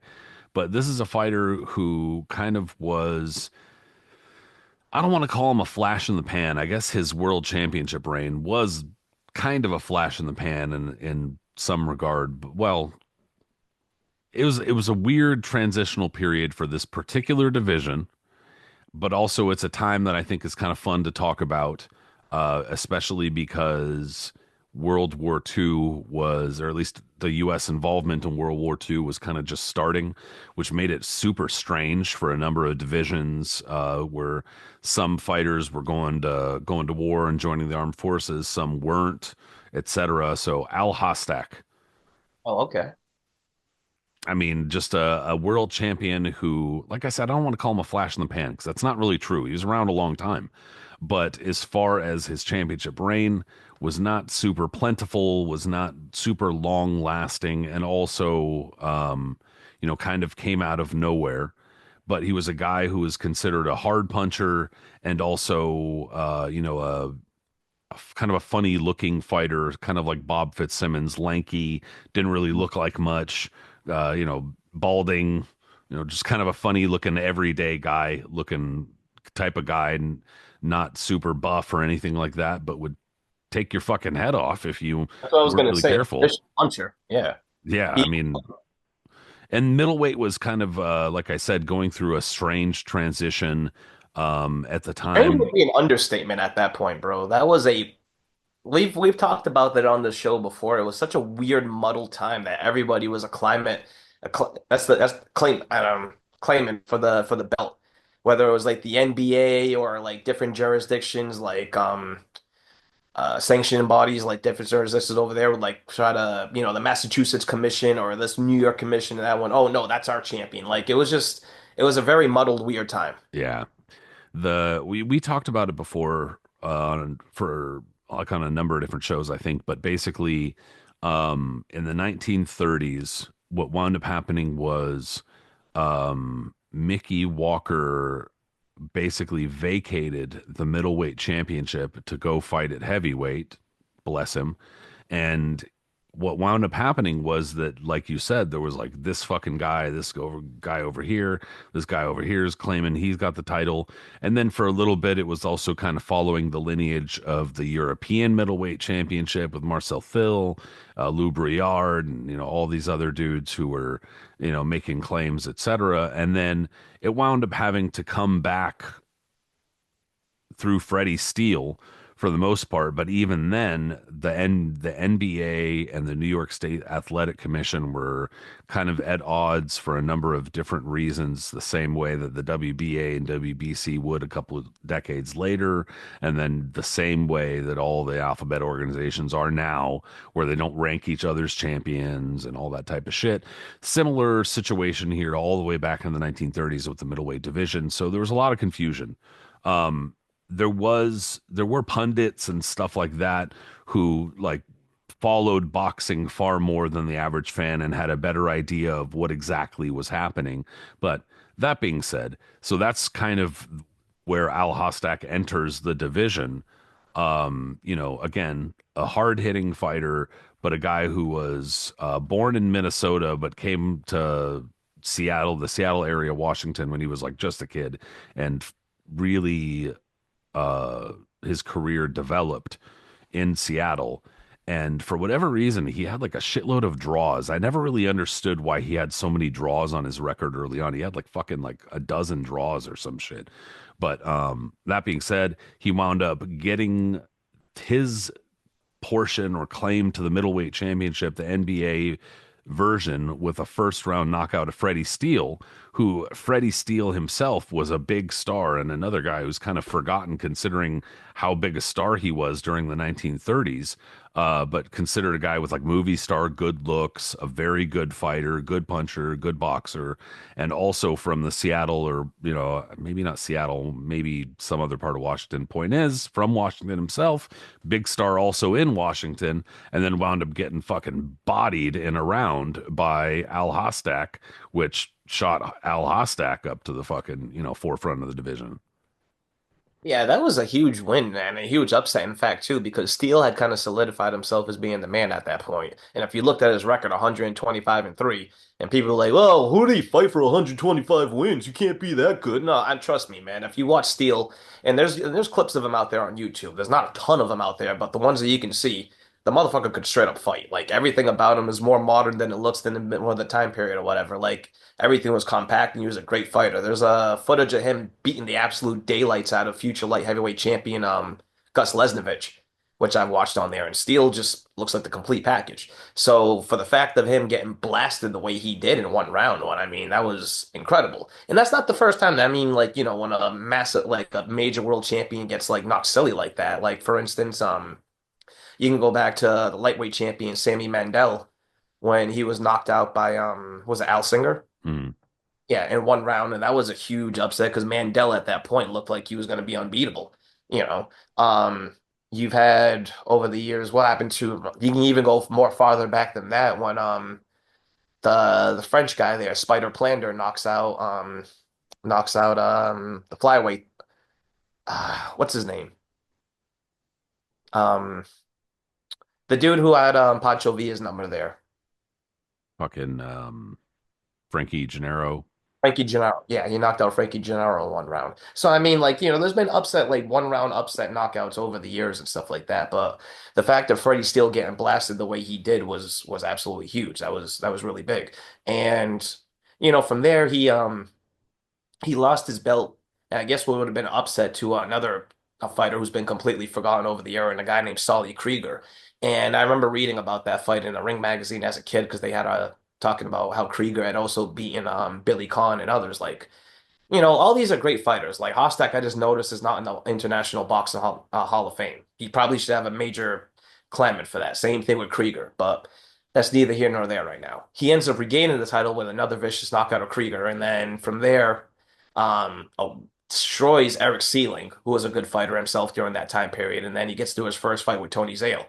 And Zale at this point too was, you know, one of those whirlwind fighters who this was he was still in his prime at this point. Like the war hadn't really taken over yet, and so where he would be like kind of put away and he would let his career get rusted. At this point, Zale was firing on all cylinders, and sure he could be outboxed and wasn't the best finesse guy, but when it comes to like going down there and grinding like Hostak did, um, it was going to be a straight up brawl, and that's what their first fight was. It was one of those fights that went back and forth. And again, if you look at a guy like Hostak, and like you said, he was sideways, he didn't look like he had a lot of muscle mass, just kind of looked like kind of raggedy a little bit. But the dude had massive power, and those two went back and forth before Zale was able to take him out. But clearly, that fight took a lot out of Hostak because in their rematch, Zale blasted him out, and then from there went on to become universal recognition when he beat Georgie Abrams. But that's one of those guys, that Hostak was from that time period. He emerged, I want to say, maybe like, if not number two, because even though he knocked out Steele so suddenly, Steele put in more work, I think, during that time period. Then he was no worse than maybe like the third best middleweight during that era. Definitely, a flash in the pan would probably be more appropriate for Hostak in terms of his, rise to prominence and the top of the division. But he put in work too. He was around a long time, and it was a competitive division, not an easy division at all. And losing to fighters like Tony Zale, like there's obviously no shame in that. The Solly Krieger fight was more kind of like what the fuck, like you Yeah. said, that was more of a bit of a shock, kind of like how he shocked Freddie Steele, but he's a fighter he probably should figure into discussions on punchers, like all-time punchers, a little bit higher too, considering the competitiveness of the division. But yeah, I thought he was a pretty good name to bring up here because again, just not a fighter who's probably going to get brought up much otherwise. I mean, absolutely. Like, when was the last time you've ever? Well, I don't think we've ever actually talked about Al Hostak on the show unless And we just mentioned it in passing. and also his motherfucking nickname, or at least the nickname, and I have read this too with articles. His nickname on BoxRec is the Savage Slav, which is not something you'd really get away with at these fucking Probably not in today. these days, which you probably shouldn't. I'm not saying you should, but that's definitely an example of them going hard in the fucking paint with these nicknames in the olden days, bro. Sure. So here's another one too that actually he never became. See if I can bring him up here. There we go. So this guy never became a world champion, but I remember reading about him as a kid in magazines, at least in the older magazines, because he wasn't really active when I way before his career was over way before I ever got into the sport. But in the early 80s, there was this one guy from Italy that everybody was just kind of like going, "Oh, what the fuck is this dude?" He racked up in a number of impressive wins, had a ridiculous record, and was building himself. And he was a good-looking guy too, kind of like one of those guys in Italy that they were looking, it was almost like movie star, looks like Playboy and all that, and was getting the attention all around the world. And so I wanted to bring up just briefly Nino La Rocca. Talk about Okay, yeah. I was gonna be like, oh, he's talking about Al Migliorato. Yeah. Shit. I actually, you know what, bro? I think we should save that for its own separate show of like the Miami scene of boxing and stuff, because that is such an interesting, not to veer off too quickly, but like that dude, Al Migliorato, and the host of characters that went along with him and his shenanigans back then is just a very, very fascinating story that needs to be told. Yeah, dude. I was obviously bringing that up in jest, and anybody who knows anything about the story is probably laughing. But we'll get to that. I'm sure we'll get to that at some point. But yeah, Nino La Rocca was one of those guys that even when I would see photos of him when I was in the like I said in the old magazines, he has a certain presence about him that he didn't look like the normal Italian dude, you know what I mean? Like he was dark, he just had like this whole chiseled look, he had like kind of an afro going on, and I just he had in his photos he almost had like an air of arrogance too, like and just his whole look and all that. And then you see his record, and he was just whooping on everyone back then. I mean, a lot of the guys that they were bringing in were kind of like near the end of their career, like Pete Ranzani, for instance, and such. But at one point, you know, I want to assume that like a lot of people back then were looking upon him as either a future, easily a future world champion. Yeah, he was and I mean I guess it was fairly unlikely too. Like especially I don't want to like overgeneralize too much, but being from Mauritius, you know, or isn't that where it's from? I think so. Yeah, Mauritania. I mean, I'm not going to generalize about the Italian people because I don't know too much about them in this regard, but I would generally think that an African immigrant, Mhm. settling in Italy is probably a fairly unlikely fighter to like rise to prominence or become really popular or whatever. They would generally Hey, back an Callum Bay. Italian. Callum Bay was an Yeah, there exception. weren't a whole lot of, instances where this happened. Callum Bay and Nino La Rocca would probably be, I would imagine, outliers in that regard, but he was super popular, especially given the time period. And I know that damn, I'm gonna have to look this up here, but like he married like an actress or married somebody famous that was, okay, maybe here we go. Oh, okay. I didn't know. I didn't know she was a porn actress. Manuela Falorni. Okay. Okay. I didn't know she was a porn actress. Apparently, there you go. But in any case, it sounded like I always got the feeling that the story was almost kind of like a Carlos Monzon thing, not to that degree, but as far as like the paparazzi eating it up.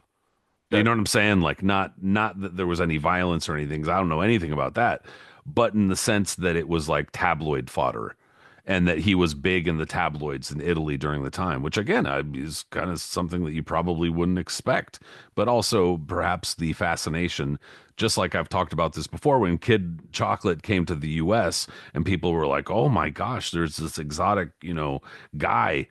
Mhm. There was probably some element of that going on there too, but he was really popular during that time. And he was a really good fighter too. I mean, he made for his style was really flashy and to the point, and like he was dominating a lot of good fighters actually that they were bringing over there. For instance, I had to bring up his record just to make sure. And um, right from the jump, so 1982, Steve Gregory, who I mentioned earlier when he fought Kalule for a title, he beats him. He beats Curtis Razor Ramsey, who didn't have the best record, but Razor Ramsey was one of those guys that would usually give you rounds unless he fought somebody like Mugabe. Bobby Joe Young, All who right, Bobby Joe Young, yeah. Bobby Joe Young, I mean, probably best known for beating Aaron Pryor Yeah, during. not a great fighter, but notable. Yeah. But I mean that, during that weird fight where Pryor goes down, takes a swipe at. So that all right, then I didn't veer off too much because it was just such a ridiculous night. Pryor tries to fight Bobby Joe Young's trainer Tommy Parks, who was a former fighter and himself in the 50s, but actually old at this point. Misses. Parks counters and punches him in the mouth and bloodies his mouth before the fight starts. And then during it, Pryor gets dropped around like round six, gets up at first, then goes back to a knee and crosses himself and gets counted out. Just a very surreal scene. But anyways, Bobby Yeah, Joe so Young was weird. yeah, really, really weird. But he ends up beating Bobby Joe Young. Like I mentioned, Pete Ranzani by 1983, though Ranzani's like really washed. Jerry Cheatham, who was a contender at that time. Manning Galloway, who, if you know that name, that guy made an unlikely comeback in the late 90s. He was the worst. First, he was one of the inaugural WBO champions, but he had also been a pro since like 1977, 1978. And then he made another comeback in the late 90s. It was actually really successful at, and people were shocked because he was old as dirt. And he scored a win over Ricardo Williams Jr. So that's a little tidbit to know. Anyways, Harold Vorbrick, who the South African who challenged for the welterweight championship a few times. And yeah, this was on his way to what ended up being a title fight with Donald Curry in 1984. He helped put Gert Bo Jacobson on the map, dude who held a title for a cup of coffee, and you know, that's another name who was like in the fucking magazines at the time for a little bit, and then just kind of poof disappeared a little bit. But yeah, that's a pretty good name on there too, to be honest. Yeah, it was just, because his career completely fell apart after Curry destroyed him. Oh yeah. Well, and if you could see the obvious trajectory too of his career, that after that it was like, okay, we see where the limit here is, and let's keep it at the limit until Kirkland Lang, which is another whole that's like a whole nother. I mean, that's the funny thing is that there's a lot of crossing paths during this conversation where a lot of these dudes fought each other. True. Kirkland Lane, man, rest in peace. That was a cool personality. and just a really good fighter too, but just obviously couldn't get out of his own demons. But La Rocca, yeah, he got a lot of ink during the early days, especially in the US magazines too, because like we just mentioned all the things that he had going for him and he had a really, really crazy record. And back then, when people weren't really featured on television like that, and you couldn't just go around and get tape and information, you were just going by what you were reading about. Yeah, you were intrigued. You were absolutely intrigued by reading about this. Okay, who is this guy? I want to see him on my screen. Oh, he's gonna fight Curry. Now you finally get to see what's gonna happen. Like, Well, there's a lot of currency too around this time in like the 70s and 80s where again we've talked about when records were changing and when the frequency of fights were changing, how much boxing was getting put on TV was changing. And so you started seeing a lot of like Carlos Zarate, type of fighters where they had like these lofty records and big knockout percentages, which not to talk shit on at all, but that was also, I think, a much bigger driving force for promotion and shit like that than it is now, where a lot of people recognize, like, oh, so you've got fucking like 60-2 with fucking 58 knockouts. To quote our homie Teddy Atlas, against who? Against who? Against who? You know, it's a legit question though. But like you said, back at this point, you would have kind of just been seeing that in a magazine article and going, "Oh shit, damn, that's crazy." cool. And yeah, I got one more I think after this, but I'm gonna let you go. We can just do that. Yeah. Here, let's see. I got one more too, and I'm not gonna lie, I'm definitely not the Duilio Loi expert here, so it's probably not going to be a super long entry for that reason. But I did want to bring up Duilio Loi, and I mean the reason being that he is a fairly prominent junior welterweight champion when it comes to, excuse me, like a lot of the times when history types make lists of the greatest junior welterweight champions. I'm not saying that Loy is all the way at the top, but a lot of the time he figures into the lists.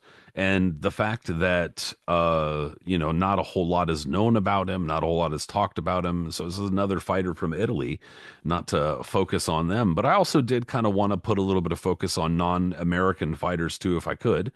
I mean, not to toot our own horns, but I think that we probably more than the average podcasters try to be a little more international, give it a little more international flavor than the regular ones do. So, in any case, I did want to throw a bit of a shout out to Duilio Loi, who was very popular in his time during the late 50s and early 60s. And yeah, I mean, deserves a bit of a mention here, I would think. He was also a part of that era where these guys would have these incredible records. Benvenuti's another one that had Um, when you look at it, you're like, oh my God, 70 something and one, 80 something, oh, or whatever it is. Sandro Mazzinghi is another one that had, wild numbers. But Delulio Loi right here, just to tell you, had the craziest of them all. He was 115-3 with 8 draws. And that right there is like a phenomenal record. Sure, were some of them might have been hometown decisions, especially now that we're reading back on the fights he had with Eddie Perkins and what he did in a couple of them on Ortiz and stuff like that, and questionable home cooking here and there. But the fact of the matter is, Lloyd could just flat out fight, and he was not a guy who was a heavy puncher. So the fact that he was able to rack up a record like that with only 25 KOs to his credit is pretty phenomenal. He wasn't. I'm not going to say here and say that like I'm a lawyer expert when watching him fight and stuff like that, and watching his footage and everything like that. From what I've like read about him and seen, for the clips of him and stuff like that, like he was just very grinding to the basic type dude, but he was like busy and just knew how to get shit done. Yeah, and I've mentioned this on numerous podcasts because I believe it.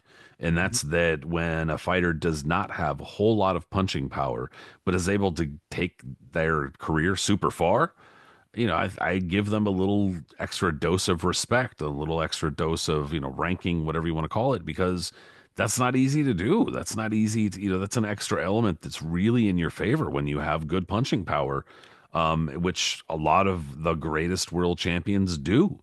And so, especially given the fighters that he was in against, I think the big knock against Duilio Loi, which is not unfair, is that the vast, vast majority of his fights took place in Italy. And most of them were against like top European opposition.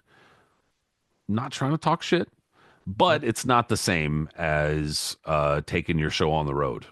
It's just the Kind of the truth. same, I mean, kind of the same thing where Sudan was at the same point too.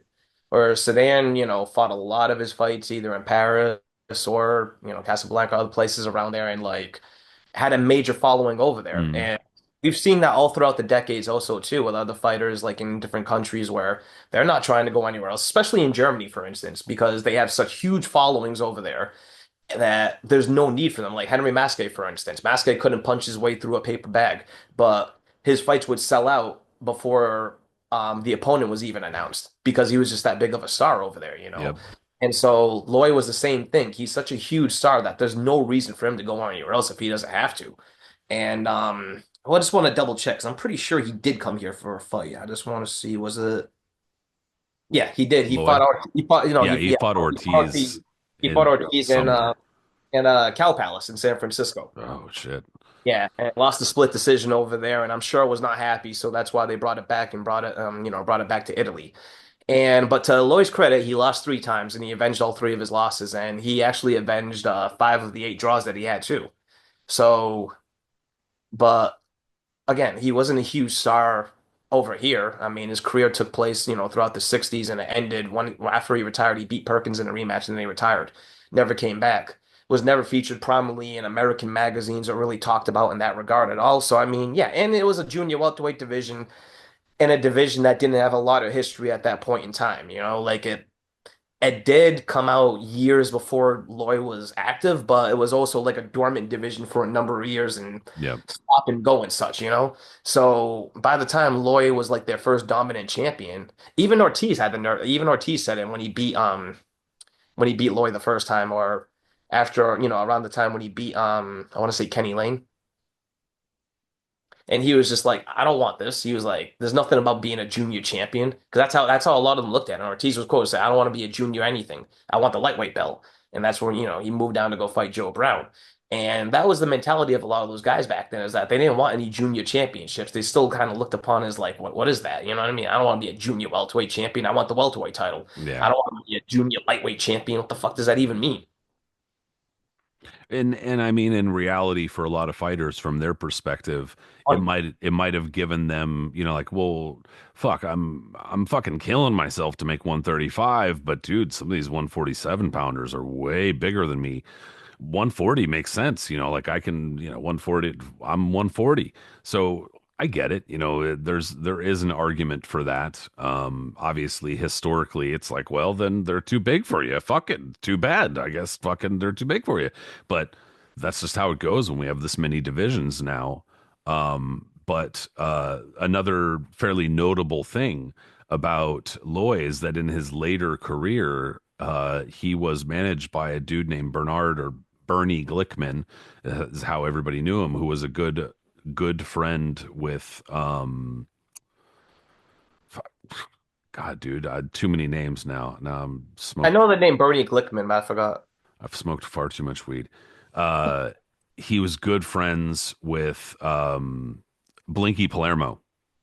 And so he ran with a lot of that crew. And that's not to, I don't know what that means. I'm not saying like, oh, he was associated. I don't fucking know if Duilio Loi knew any much about that. But point is, in his later career, I know he was managed by Bernie Glickman. And I know Bernie Glickman ran with that crew. And that this was during definitely a very funky time during an investigation or during that investigation or while the feds were gathering intel for that investigation into boxing and the International Boxing Club in New York, et cetera, et cetera. So just an interesting little tidbit as far as Loy goes. But anyway, a name that I figured deserves some recognition, especially because he was inducted into the Hall of Fame like pretty quickly. Like I think that he was either a first or second ballot induction, Duilio Loi. So He was inducted the first year I had a chance to vote. So that year that was Loy, Chacon, Terry Norris, yeah, and 2005. yeah, Loy, Chacon, Terry Norris, and McGuigan. Yeah. Yeah, everybody's all pissy about that still. I mean, bro, I'm not. Well, there's no reason to even really go on to it, but I mean, obviously, there's the question. There's like, you know what I was most worried about was that people were going to see that there was all the voting committee people were going to see that there was a 19-year-old kid that was voting, and they'll look down and they'll be like, McGuigan got in. Who'd that kid vote for? Or something like that, you know? And you're But like, I'm good. I'm good. I definitely was good. I voted for the three guys that I wanted to get in. Those three guys got in. I voted for Loy. I voted for Norris. I voted for McGuigan. Not McGuigan. Chacon, but whatever. But that was a really good one. The last one I was gonna mention, and we can only take this briefly because his career was pretty brief, but I was watching some Tuesday night fight shit the other day, and he was on it, and I was like, wow, I forgot about him. And for a moment there, it looked like he was gonna be on the verge. Well, he was on the verge of a title fight and maybe like, being at the top of the division. But something happened that completely derailed his career to the point where he could never fight again and almost threw his life in a tailspin. That's Lamar Parks. Oh man, that's a pretty good one. Not Yeah. gonna lie. Yeah, dude. Damn. Yeah, dude. He was especially because of the timing and whatnot, dude. Like that was when, I mean, boxing's always gotten ebbs and flows as far as popularity and stuff like that. But it was when there was kind of like one of the last really good pushes in the late Yeah. '80s, early '90s, that where boxing was starting to kind of surge again. You know what I mean? Sure. And Parks was one of those guys, man. He was from the New York area, right? Well, South Carolina, but he was one of those dudes that, I mean, this guy could just he was an exciting fighter to watch. He came out through the scene and early on in his career, just I mean, like I've tried to go back and watch some of his fights there and all that, and like he was just exciting. He had really fast hands, he had good power, he had good speed. He was just an overall really, really good fighter. And let me see if he had his amateur career here to see where he built up, if there's anything. Oh, well, he lost to Scully in the National Golden Glove. We're never bringing it up again. Yeah, okay. But anyways, Parks was just one of those guys that when he turned pro, like you said, this was one of the last eras where fighters were still being featured on television a little bit, and there was Tuesday night fights that were featuring a lot of these guys, and Parks made the most of that on ESPN as well, and was blowing these dudes out. Like not even just like going the distance a lot, like he was knocking the shit out of a lot of these guys and looking really impressive in doing so. Great nickname too, Kid Fire. Yep. Pretty sure there've been a handful of other fighters with that nickname, but still, it's a good nickname. It's a real good nickname. Um, I'd have to look, but I'm pretty sure he had like a few either Golden Gloves or a national amateur title or something like that. I know that he had a good amateur career, but even if he didn't win any titles or anything like that. That being said, he was clearly one of the up and coming prospects in like the late '80s, early '90s, and kind of among that class were a number of those fighters who were coming out of the '88 Olympics. Roy Jones, Yep. you know, we were just bringing up Frankie Lyles, a lot of like that kind of era, a lot of those fighters who were coming out of all over the country. There was kind of another push to find a bunch of young fighters again, and he was among those fighters. Yeah, he was. And then by the time he comes in at least in the early 90s, now he's the NABF middleweight champion. And he wins the Continentals America belt. Both of those belts back then, not so much the Continentals title, but we've mentioned the NABF and USBA titles. If you were champion of that back then, that meant you were on an automatic top 10 ranking. Not only that, there was chances are you were going to get a title shot sooner than later because the NABF title still meant something back then to the fact. I think it technically still does, but as you and I know, that shit is like it's not, it Yeah, doesn't work like that yeah, now. it doesn't even. And now there's so many like subdivisions of even that. There's like the junior Yeah, NABF champion and it's silver not really champion. the Like, same. yeah, even the belt sucks. Like they used to have a cool ass belt for the NABF and the USBA. Now they both look like fucking stupid trinkets. It's awful. But yeah, back then that had a lot more, that meant a lot more. And if you were a champion of that, like we've said before, chances are Tuesday Night Fights or ESPN was going to feature you in their main event as, oh, the NABF champion tonight defending his crown against the number one contender, so and so. Like that was a good enough for, one of those type of shows. And Parks was putting in that work. He was beating guys like Francisco de Jesus, who was a former world title challenger, Percy Harris, who was who was a former who fought Roy Jones, who was a French contender around that time. And then he fights Reggie Johnson, who's a very underrated fighter now, looking back on it, during, the early 90s up until even the early 2000s. I've talked about Johnson, how he always just got like the really short end of the stick. You know what I mean? Like he had a chance to when he fought James Toney, he dropped Toney and fought him almost to a standstill, barely lost the decision against him. Barely, got arguably robbed against Jorge Castro twice in Argentina. Um, Reggie Johnson, not Reggie Johnson, John David Jackson was an extremely close fight. Like he was always going through these like really just almost on the edge, you know what I mean? And then when he finally knocked out William Guthrie and started making good money, then he cashed out against Roy Jones. But He's probably the first fighter to really hurt James Toney too, which was, oh, he James did. had He a dropped him fucking hard. Yeah, yeah, James had a fucking iron chin. that was a legit knockdown, and he took Tony right to the limit. I mean, that was prime Tony, and Johnson was right with him there. That Yeah, was he an gets extremely underrated, bro, close for fight. sure. So he takes Reggie Johnson. It was a really good fight, but Johnson beats him by a split decision. But it's to the point that everyone's like, "Oh shit, there's still." He's just looking like this was going to be like Lamar Parks is still like exciting. Like this is going to be a guy that's going to be to watch for the future. And after a few more wins, I believe, excuse me, he was scheduled to fight for a championship. And I want to say, I don't remember who he was scheduled to fight. Because he was either supposed to fight Julian Jackson It was or Gerald McClellan. Gerald McClellan. That's right. He was supposed to fight Gerald McClellan for the belt. And the fight was signed. And by all accounts, that was going to be a very exciting fight to watch because both of those were just, absolute sluggers. But initially, tell me if I'm wrong on this. Parks pulls out, right? And claims like a shoulder injury or something like that.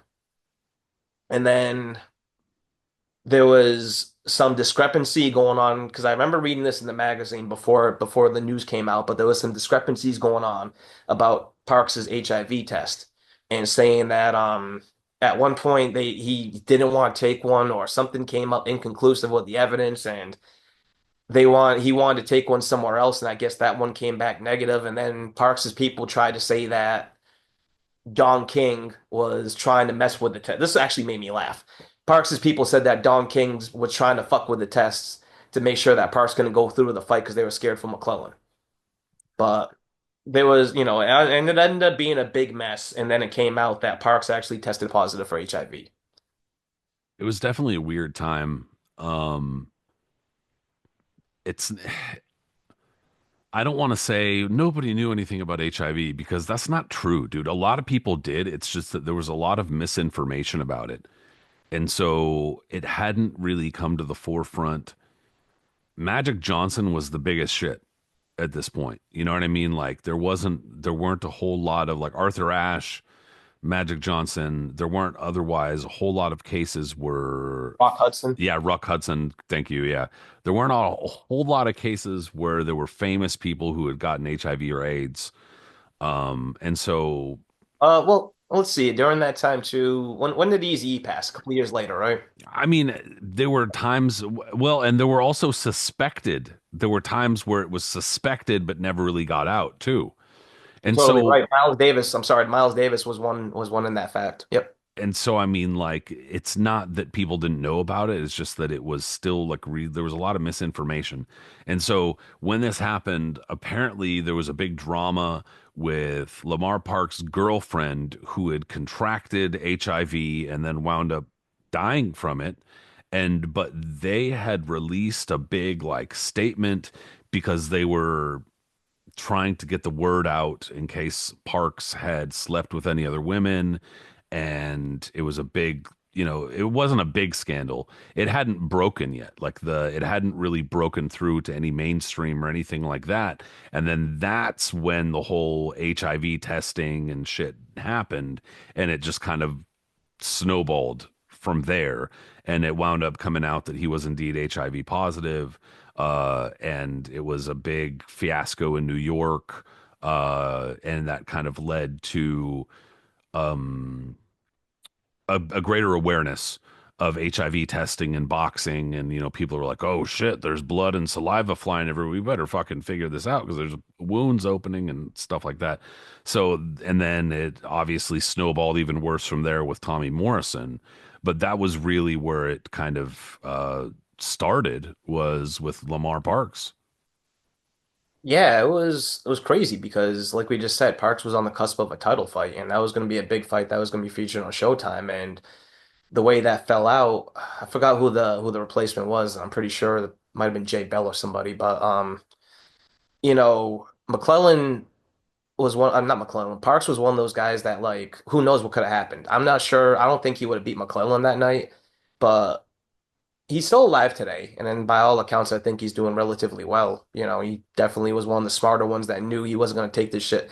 Unlike Tommy Morrison, he was one of the smarter ones who made sure to take it seriously, and surprisingly, still around today Wasn't because married to a total fucking lunatic. yeah, Sorry. exactly. Don't want to be sorry about that. It's the truth, but um, it's also in the fact too that like he caught it back around like we said the Magic Johnson time when like you would catch it, it was a death sentence, and so for him to still be alive today is, a miracle looking back on it. Same thing also with a guy like Paul Benkey, who, Paul Benkey was another guy who was kind of a flash in the pan at one point because he was, what was the junior bantamweight champion, I want to say? Not junior bantamweight, junior Junior featherweight. featherweight. Yeah, junior featherweight, excuse me. When he had that incredible trilogy with Zaragoza in the late 80s, in the early 90s, Yeah. trading the titles back and forth. And Banky was never going to be a great fighter, you know what I mean? But he made for just absolute the best fights you can imagine. And he was a fun personality. It's just that by his own accord, he was a crazy, Yeah. Very troubled. Yeah. oh, extremely troubled. I mean, in the same vein as like he basically channeled the Mando Ramos and Raul Rojas in terms of just being an absolute debauchery outside the ring and, doing all that shit. But I remember when he got diagnosed too in the Ring magazine and people were just like, "Oh shit," that it was very solemn. All the comments and all the Yeah. writings It's a were like, requiem for this fighter. Like it's over, you know? yeah, yeah. Paul, I remember that's how I learned about him too and I was like, he looks like Mario Lopez because he kind of did. Remember like in the same hair. Well, look, the first Yeah. time I A lot saw of those Paul, foos had that motherfucking mullet.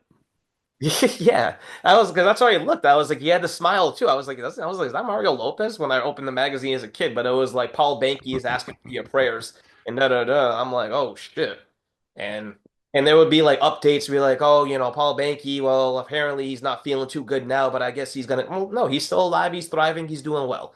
So it's just to show that, like, thank God there was like ways that these guys were able to circumvent it and somehow survive because a lot of people weren't back then. But I mean, Parks was just wanted to bring up his name because literally he was very exciting. He was a guy that was on the rise as a potential superstar in boxing, and then all of a sudden it was gone just like that. No, for sure. And I mean, yeah, he had a relatively short career given his talent and given the fact that, he fought almost 30 times in about 5 years. Not bad. It's not like he was a nobody or anything like that, but it definitely seemed like he was pointed in a much more upward direction. Sure. Yeah. No, dude, I think that we got a pretty good list of obviously not a comprehensive list. And on top of that, I should say, as the only asterisk here, is that if you're like a history person, shut up. We know that you know who these fighters are. Come on, just stop it. We're talking about, the average person, boxing person's consciousness and bringing these people up. And the vast majority of them are not brought up very often whatsoever. So that's where we're coming at from this. And dude, I appreciate it because I know it does take a little bit of studying up, a little bit of kind of looking around, using our brain muscles and shit. So I appreciate it, dude. It's always fun to do this shit. Always, man. And like you said, it's always good to bring up guys who have since been forgotten because who else is going to do it? Straight up. And especially, it shouldn't really be any complaint, especially from the crowd that's like, all fighters are holy and all fighters, to some degree they are. And to some degree, everybody deserves to be remembered. And so we're trying to bring up some names here, trying to bring up some names. Eris, I appreciate it, dude. I know you got some work to do. I wish you all the best with the long fight cards and the weeks to come, but I'm sure you'll do great. Again, Oh, much appreciated, bro.